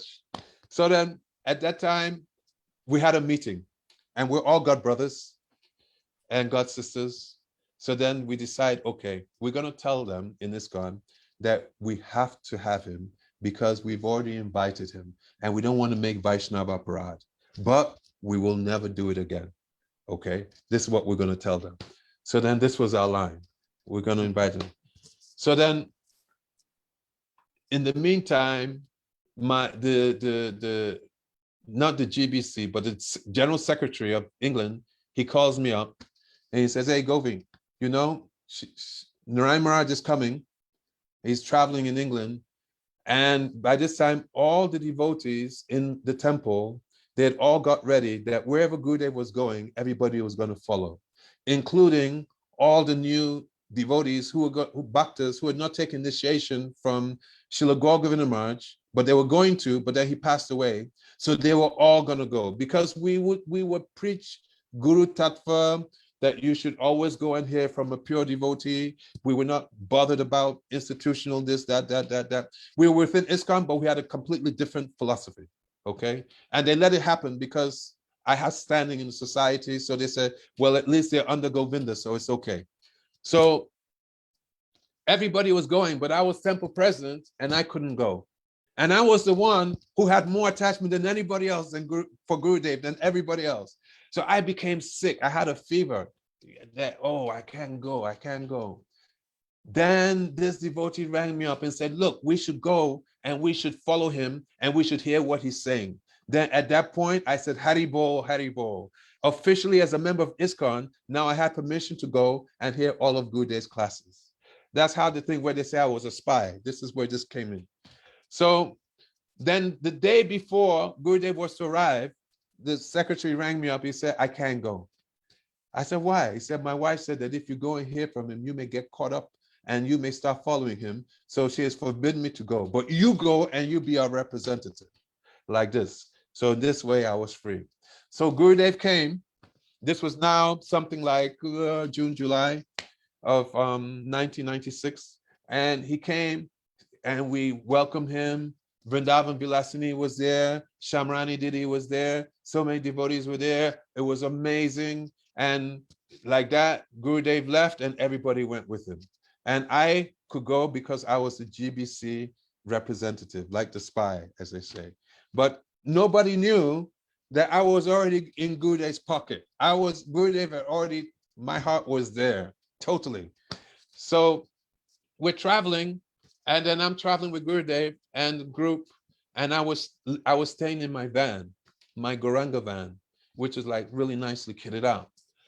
And Gurudev, Madhav Maharaj, then he was Naveen Krishna Brahmachari. I would go to them and I would tell them, yes, the GBC, ISKCON, they're planning this, and whatever was going on in ISKCON, then I was telling them, right? And at first, Madhav Maharaj was not trusting me. What's this? What's his game, you know? But I was with them fully. I was with them, 150%. I was with them. So then, what really solidified, what really was the confirmation for me, was one night I was in my van. We were hearing Gurudev, and when Gurudev came, he was speaking just small, like Sridham Sakha. He had a small place in Ratlet near the manor. It could barely fit like 10, 15 devotees. And we squashed in there, and Gurudev would speak, and it was like Vraj was just filling the room. It was like so sweet. And then when I went back, I was in my van by myself. And then I was remembering Srila Govinda Maharaj. And then I just started crying and crying and crying and crying and crying. Then I knew that, oh, that Gurudev, that this is confirmation, he's my Guru. Because when Srila Govinda Maharaj left his body, Bhuvaneshwar, all his disciples, they were uncontrollably lost in tears. It was like wailing. And practically the only person that wasn't crying was myself. And I just said, I'm a hard-hearted person. I just took it. But by hearing Gurudev's Harikatha, then that created my attachment so deep for Gaur Govinda Maharaj. Then I knew that this really is my Shiksha Guru, because he's increasing my attachment and my love and affection for my Gurudev. And so then, in this way, Gurudev, he finished his tour in Europe. Then he went to America, Badger, and the rest is history. So then when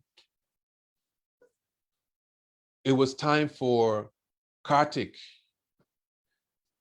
pretty much our whole temple was going for Kartik, and we had a lot of young devotees. So what I did was, I had many sannyasi gurus in ISKCON come and give Harikatha in our temple. And then I also was speaking very strong Guru Tattva, very, very strong Guru Tattva. And then when it was time for going for Kartik Parikrama, then all the young devotees say, we're going on Narayan Maharaj's Parikrama. Yeah? So then I thought to myself, my job is done. I've done a good job. I said, why? I mean, this Maharaj came, and that Maharaj came, and that Maharaj came, that Maharaj. Why are you going with Narayan Maharaj? He said, because we want to take shelter of a Mahabhagavat. They may be Madhyam, but we don't feel they're on that level. We want that. Then I was like, okay, this is good. So me also, I went on that parikram. By that time I resigned as temple president because it was too much, it was too much friction. Actually, one devotee was giving me a hard time, one of my god brothers. He was giving me a hard time, right? And I said, okay, I resign, you become temple president, not knowing that he also had become so attached to Gurudev that he also was going. So that was Janardhan, Spanish devotee. So then we went for parikrama, and then all those devotees, Acharya Ratna, Tarun Krishna, Amal Krishna, so many, they all went, they took shelter of Gurudev. Okay. So then for me, I thought, you know what? I've had it with institutions. I mean, respectfully, I got so much from ISKCON. I owe everything to ISKCON. Best days of my life I've had with ISKCON. But there was a time that I said, okay, this is time to make a split. You know what? I'm just gonna chant, do bhajan. I can distribute books and maintain myself, no problem, and just do sadhu sangha. And this is gonna be my life for the rest of my life. Okay. It's just been too traumatic. So then that time, Gurudev, he called me into his room in Keshevji Gaudiya Math. His room was on the same floor as the temple room. As you come out the temple room on the left-hand side, that was his room. So then he was there, Premananda Prabhu was there. Madhav Maharaj was not there, I don't think. Maybe one other person, something like that. So then Gurudev, he said, okay, so now all these devotees are initiated. I want you to take care of them. Then I said, Gurudev, whatever you say, I accept you as my Shiksha Guru. I said, but I have one doubt. He said, what is that? I said that Srila Govinda Maharaj, he was very, very strong about not leaving ISKCON. Very, very strong. So I said, I don't know that I can just leave like that because his mood was very strong on this. On this point, there's something else, but I will. Because one time, Srila Govinda Maharaj was speaking very strong about leaving ISKCON. Then some devotees who had left, they came to him after meeting with the GBC. This was like 95. And then they told him what the GBC has said about they have to change their preaching about the jiva and all this. And then after they left, Govinda Maharaj, he looked at us, he said, that they're thinking to come back to ISKCON. They should have asked me first. I would have told them, don't bother. So, you know, he had adjusted his position, actually. So anyway, I told him this, and then he said, Guru gives two types of instruction. One are eternal, and the other are periodical. He said that this instruction is periodical that he's given, that if he sees what's going on now, that he will not give the same instruction. So then when he told me like that, then I said, okay. I said, so I am a weak conditioned soul. I said, so I'm going to take a leap of faith here and I'm going to do what you tell me.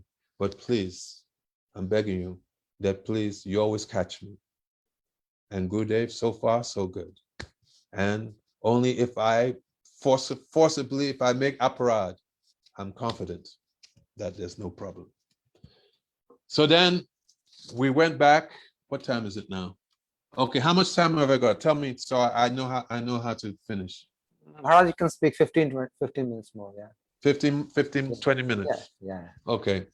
So then we went back and the GBC, Shiva Maharaj, he sent a car to pick me up at the airport. You know, very high profile thing. And they drove me to his place. And then he said, okay, Govi, we can tell, because Shiva Maharaj is my friend.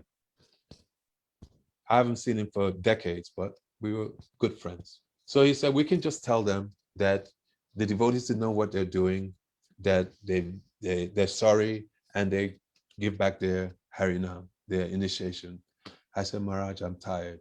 Everybody knew exactly what they were doing.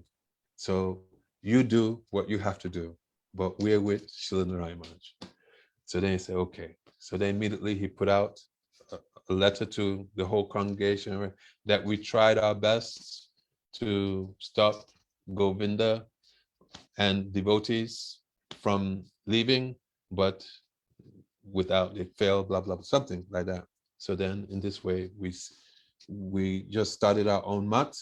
And then, because basically the whole temple, just what Shiva Maharaj predicted, that's happened. The whole temple left and went to Gurudev, okay?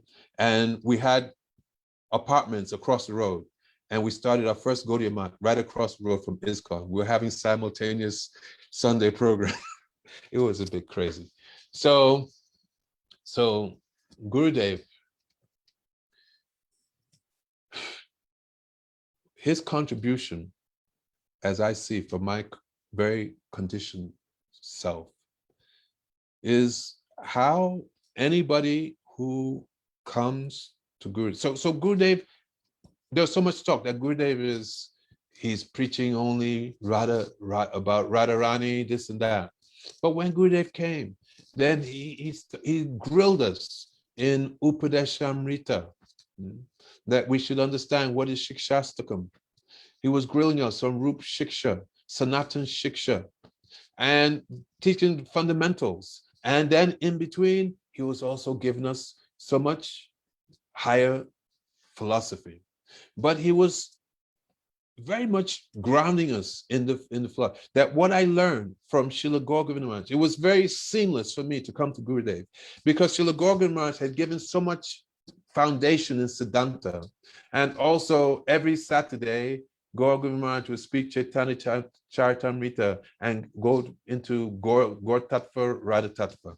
So when I came to Gurudev, it was not new, but it was just more detailed. More was there, you see? So it was much easier for me than practically all the Prabhupada disciples, or except if they'd been with Gurudev for years before, because of being with Srila Govinda Maharaj.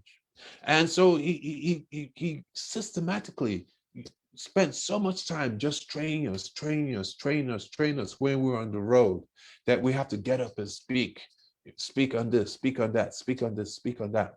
But through it all, then Gurudev was also, he was imbuing within us this greed that we should always aspire for Palyadasi Bhav. That this is Gurudev's speciality.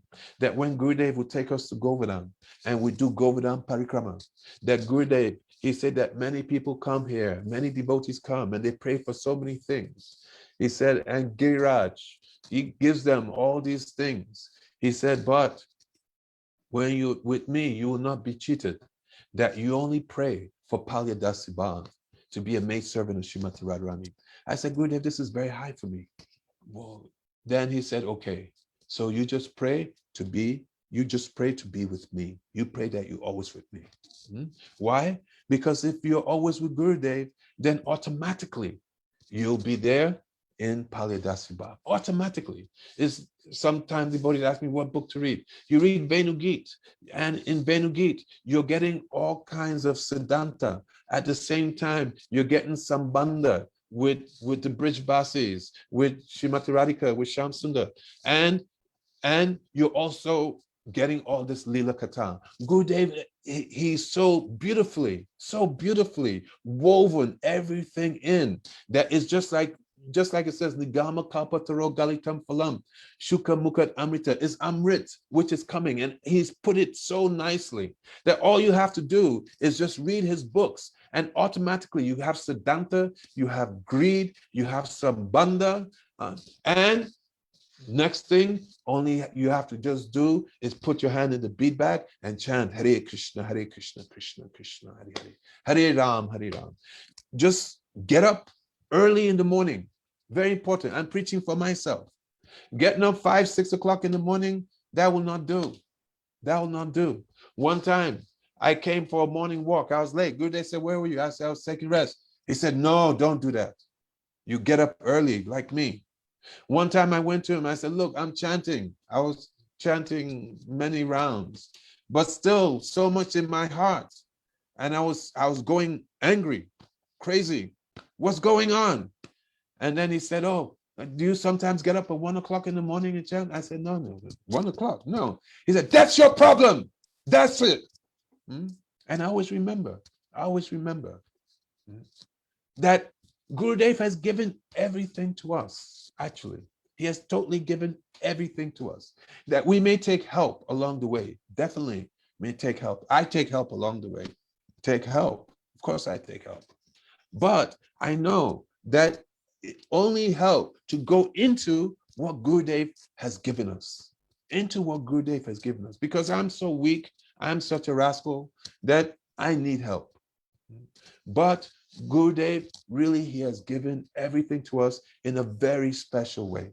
In a very, very special way. It says, Chirada Dattam Nijagupta Vitam Swaprema Namamrita Ati Udara Apamara yo vitatara gora, Krishno janebhyas tamaham padye. Tirada datam, after a very long time, Tirada datam nijagupta vitam, that which is hidden, that treasure. What treasure? That prem. Which prem?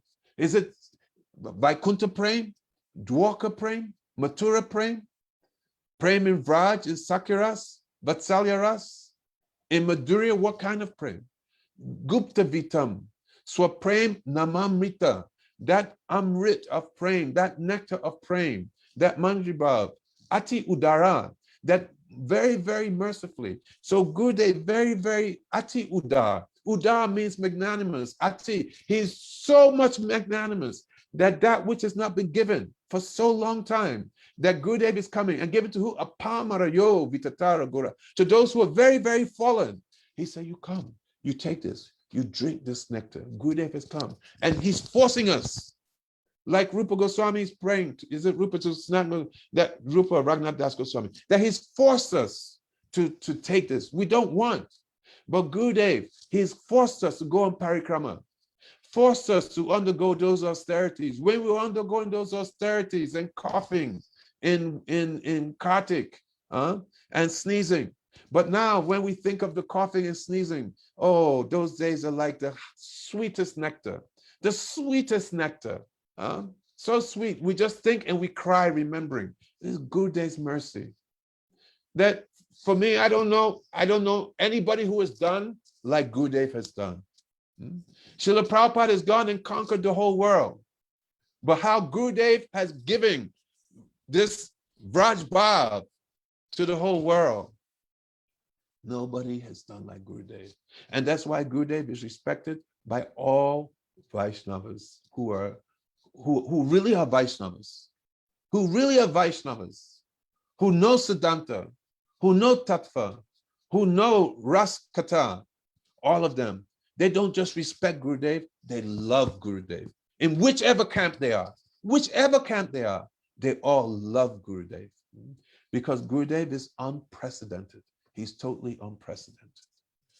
So I just pray to Vaishnava. Let me see what else I can speak about Gurudev. Because now my time is up, huh? You can speak a few more minutes, 5-10 minutes if you want. So as Gurudev has given us so much, definitely we cannot repay, but we have to try. We have to try. And how we repay? Just by following his instructions. Gurudev told us, do not be weak. Do not be weak. He has given us all energy, but now it is up to us to take that and move forward. And we know what we have to do. Rise early, do our Harinam, do our Anik, read Gurudev's books. If we need, we go and we get association with those who are favorable to Gurudev, who are favorable to our line. Like this. And in this way, Gurudev, he said that, well, I'm closer to you than the air breeze. I'm always with you. Then Gurudev is always with us. He's always helping us. And also to our capacity, then we go and we preach. We go and we preach. But if we're preaching and we are not doing any proper sadhana, then that preaching, apanina koli bhakta sikananayoy, that's shiksha that we're giving, it will not have effect. That we should have good sadhana. That in emergency situations, we may go and do preaching and our sadhana may not, but we should have time that we really dedicate ourselves to being in this kunj that Srila Gurudev, he has created, where we can do our seva. That Gurudev has created this this kunja is there for us to always, and we should always be in that kunja, actually. We should always be in that very, very sweet kunja where Radha and Krishna are performing their pastimes, or we should be in separation of serving, assisting Gurudev in that kunja. Gurudev has come and he's given to us, to one and all, apamara yo vitatara gora, to those who are apamara, that he's very magnanimously, he's come and he's given. So in this way, we try and repay by really following these instructions which Srila Gurudev has given to us. And don't be weak. What we need to be strong, then we should take advantage of that. Don't be weak. Don't be weak.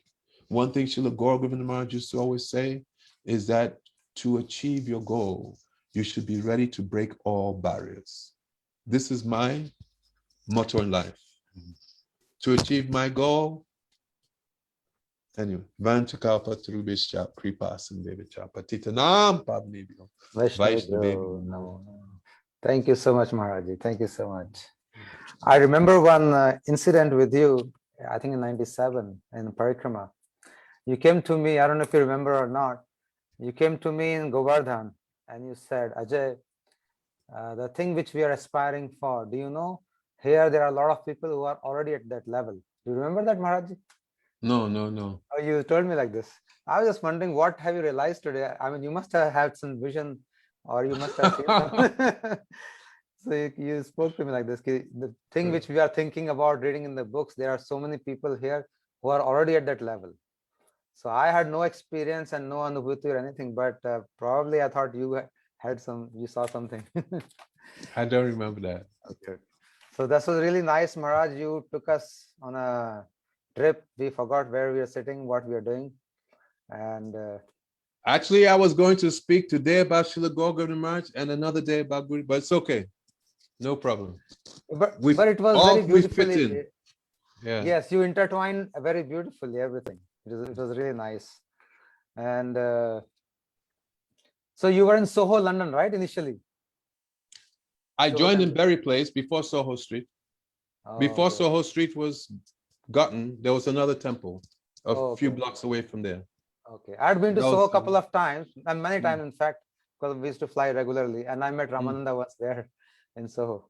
So I know on the first floor, the temple is there. Yes, nice. Yes. Radha Landanishwara. Yeah, Landanishwara, correct. So it was very nice, Maharaj, and that how you started with Science of Self-Realization and Bhagavad Gita of Swami Maharaj. And then you described how you were crying and chanting that time. So this is the type of fire we should have in ourselves. We are only chanting, hardly crying. So I think if we can follow what you are doing, what you did, like crying and chanting, then only we'll get some help and some progress. I was doing back then. Now it's another story. Yeah, now I don't know what you're doing now. Now it's another story. Now I am trying to come back to the level of chanting and crying by your mercy. By your mercy, it's possible. You started with that, Maharaj. This is the first thing I wrote here. Crying and chanting, because this is what we need to do. Crying and chanting. We should. This is all we need to do. Yes. Everything is in Harinam Prabhu. This is all we need to do. Crying and chanting. And that means separation mood. Somehow or other, we should be in that. We are separate, actually.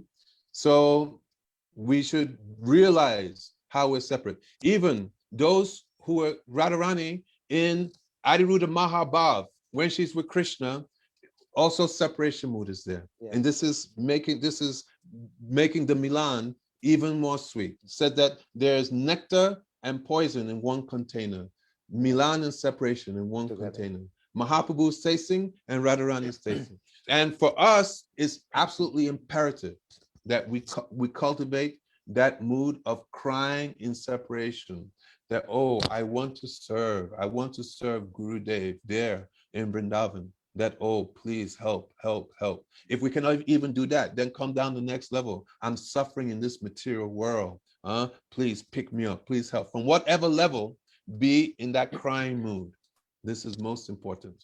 Yes. And getting up early, getting up 6 o'clock, 7 o'clock. Okay, it's better than 8 o'clock, let's say. Hare Krishna. I think this getting up early is also a very prominent point you spoke. And I think you spoke for me probably, because nowadays finishing so late, so I'm 5, 6, not earlier. But I think tomorrow onwards, I will take your word. And I think all of us should, what Maharaj is saying, like Gurudev said, do you get up at 1 o'clock? No? Oh, that's the problem with you. So we have to get up at like 3 or maybe 4 and then start chanting and do our sadhana. If we have work and we can't do it, sorry for cutting off, then that's another thing. But then we should always pray that, oh, please make some arrangement for me that I can actually start to do sadhana. And in special situation, Krishna, he can adjust for one. But if we're in a situation where we can get up and we're not getting up, then this is another reason to cry. So that's how he started chanting and crying from Soho temple, and then asking Prabhupada question and answer while reading the books. So this Maharaj is describing what Gurudev has also said, that when I'm gone, you can read my books, and you ask me questions, I will reply. He is told like this. And then you talked about your mother, who was also initiated by Gurudeva. So that's big fortune that your family, whole family is attached to Gurudeva. And you have been expert at book distribution from the very beginning. So this is one of the, I think, Gurudev's internal desires, that his book should go everywhere. And you are doing that very beautifully from very beginning. And we should distribute his books, but yes, we should also not only read his books, we should enter into these books. yes. These books should be circulating in our body. So then when we're chanting, automatically, the beautiful atmosphere that Gurudev has created in his books will be the atmosphere which surrounds us in our chanting. Because, when you're chanting, you're hearing Harinam, but, you have other part of the mind that's sometimes going here and there. So that here and there should be in the mood that Gurudev has created, which is creating a very nice atmosphere for Harinam. Yes. You understand? Yes, Maharaj. First, you should enter the books, and then Gurudev used to say always that you know what you're distributing. Have you read those things? So first you should read and be in that mood which Gurudev is giving in his books and in his lectures, and then only we can do that. And then you described how when your guru fell down, then you took shelter of Prabhupada, and how you saw he's telling you to get up. Soldiers, do your duty, go out and fight again. So that is what Guru is always keeping you up and your morale. So always your shelter was Prabhupada, as you described. And then you went to Vrindavan for higher studies. Oh, then you talked about Gour Govinda Maharaj. I have never met him, but I have so much respect for him. I had seen few of his videos. He speaks so forcefully as you were talking. And then he made hand gestures that you have to believe what he's saying. I mean, it goes into your head. He grills it into your head by speaking so forcefully. But the teacher. Yes. And once I remember he was saying, you consider yourself low, at lowest level. That is best for bhakti. So the way he was showing his hand and talking so forcefully, it just sat into my mind that what he's saying is something out of his deep realization. So he was like that. And the other side you described today, which I never knew about, that he was such a frail otherwise and talking so softly. I thought he would probably talk all the time like this because I have never met him. But now today you described that he was very soft spoken otherwise. But in his lectures, he was so loud and ferocious, like a lion actually, yeah. And then you described this lineage of Gour Govinda Maharaj, which was amazing. Such a high lineage coming from Narottam Das Thakur himself. And the story of Gopal Giri and Gadai Giri and his grandfather Bari, Bahadur Giri, and Kirtaniya Sadahari, which he's personified. And then you describe how he read Venu Gita and stayed up whole night to read it, Gour Govinda Maharaj. I mean, how he was into the thoughts and books, like you said, he was addicted to it, which is how, if we have the desire, we'll be also like this, that if you know something, we're going to finish tonight only. So Maharaj, from the time he was small, could just read Bhagavatam was his only Bhagavatam. Yeah. And how he would write diary to Gopalji every day. And and then how the astrologer described his he said that he's been sent by Krishna to propagate bhakti. Yeah, about Gour Govinda Maharaj, and then you described how he went unconscious. I mean, that is so amazing. I have never seen anyone go unconscious myself, like you described in As Sattvic Bhav. We have only heard Chaitanya Mahaprabhu going unconscious in the books, but you have described that Gour Govinda Maharaj went unconscious, and he was walking into walls, walking into balconies for 3 months. He was in that bhav. If you go on YouTube, you just Google Gour Govinda Maharaj and then Lagudi, Lagudi. That's the devotee who took care. And he describes, he was the person that was with him. Gour Govinda Swami and then Lagudi. Okay, Lagudi. I've written it down, Maharaj. I will look for it, because this is something really amazing. I mean, what description, how he, for 3 months. And then you talked to reorient it to material world, it took some time. I have heard in some other places that people who are like this, who keep going on different realms, they become little away from their own physical bodies. So sometimes it takes time for them to couple up again properly. And mostly these people, they leave early because they are so away from their physical bodies. That's what I've read somewhere. So they don't live very long because they are not able to again come back and fix it well with their physical bodies, because the attachment is gone totally. So same thing, I think Maharaj was also a little away from his physical body and into a different realm. And how he described that ISKCON leaders as cloud and he is as sun. Okay, go past all that. Go past all that. Okay. So what was most touching was the story how he left Maharaj. That was the most touching, and you took us in a totally different realm that you spoke about, and how he had Gopalji on his chest, and then he so beautifully left this world. That was so nice, about how from Dwarka Krishna, Balram, and they all came and the eyes became big. That was very, very beautiful. And then your final story with coming with Gurudev, how you are like spy and how you gave your heart to him in his first meeting. But was I can understand your position being such a high level in ISKCON and temple president, and then your heart is already gone with Gurudev, and you are hiding it, covering it, but outwardly you are still with ISKCON, and it is so difficult. And how Gurudev made everything so easy when he came to London, that everything happened by its own.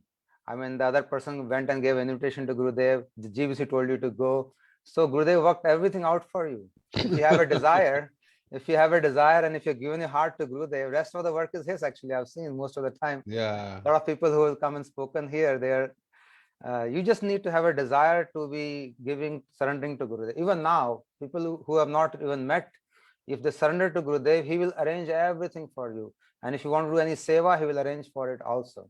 This is amazing. Yes, you might be like you were in such a difficult condition, I can imagine.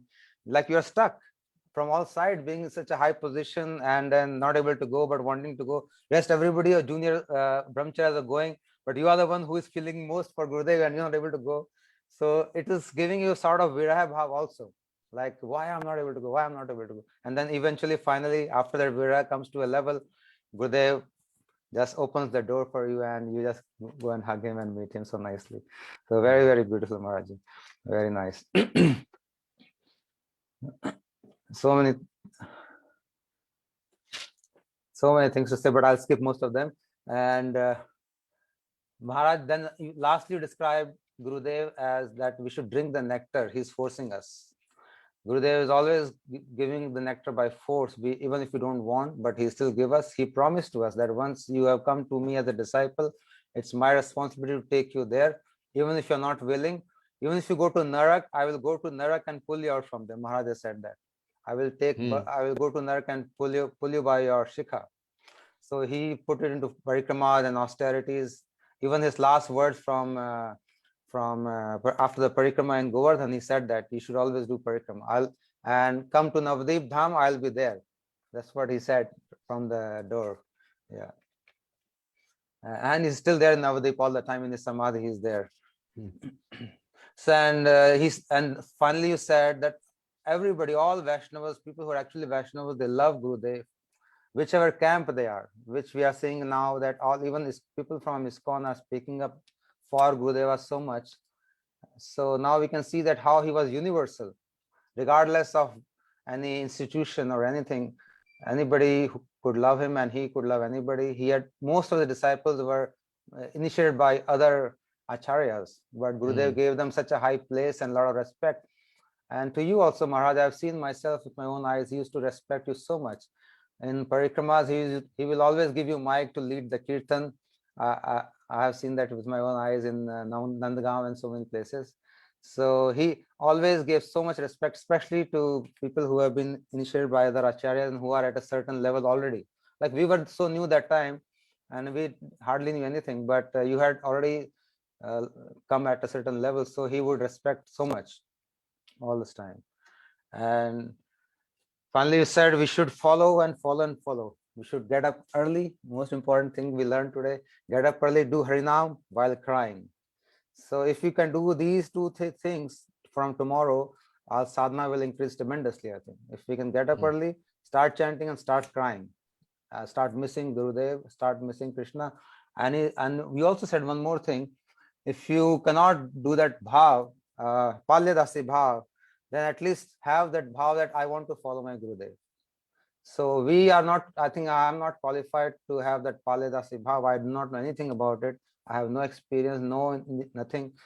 But what I can think, as you have told today, that I should endeavor to follow my Gurudev and remember him all the time. If I can do this, I think rest everything will follow as a consequence. And all of us should do this.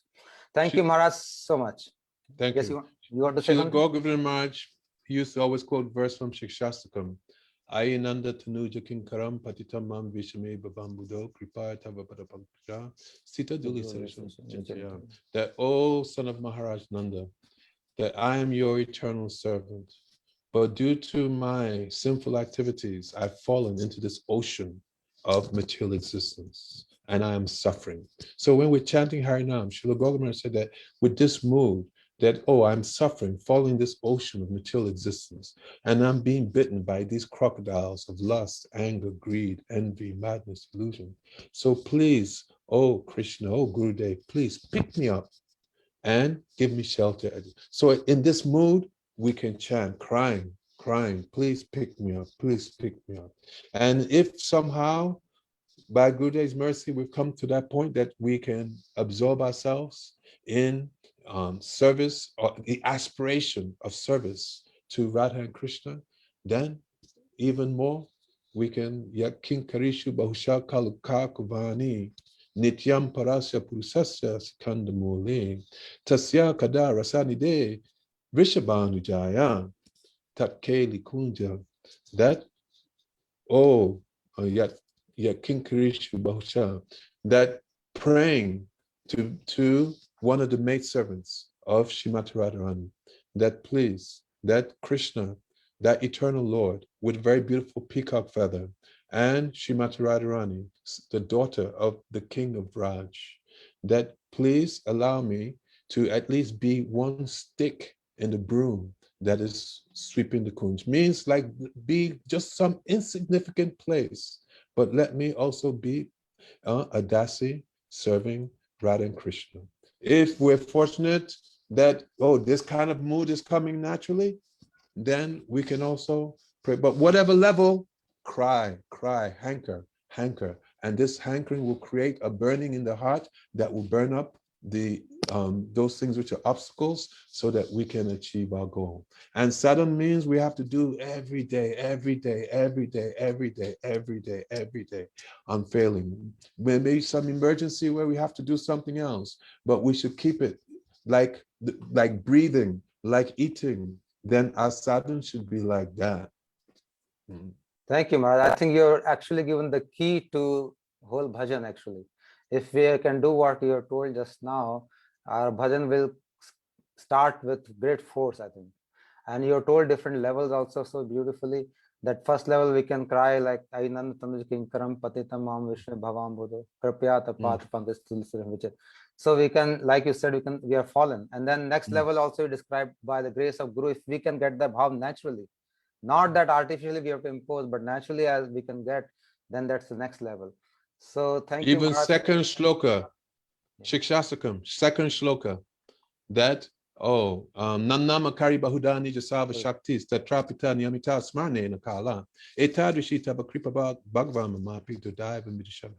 That, that you have prepared in so many names, but I am so unfortunate that I do not have taste. So we may not have taste, but I'm so unfortunate I don't have taste. But please, Harinam, please be merciful. Please, please, please, please, please remove these anarthas so that I can actually start to serve you nicely. Yeah? Yes. Different. This is another level. Yes, yes. So this is the real bhajan what Maharaj is describing. Normally we are just doing plain Harinam without any bhavs in it, without any crying, without any hankering. So that is also good, but not as good as what Maharaj is describing just now from his own experience, from his own anubhuti. No, from Gurudev's words. My experience is playing basketball. No, Maharaj, I can't believe that.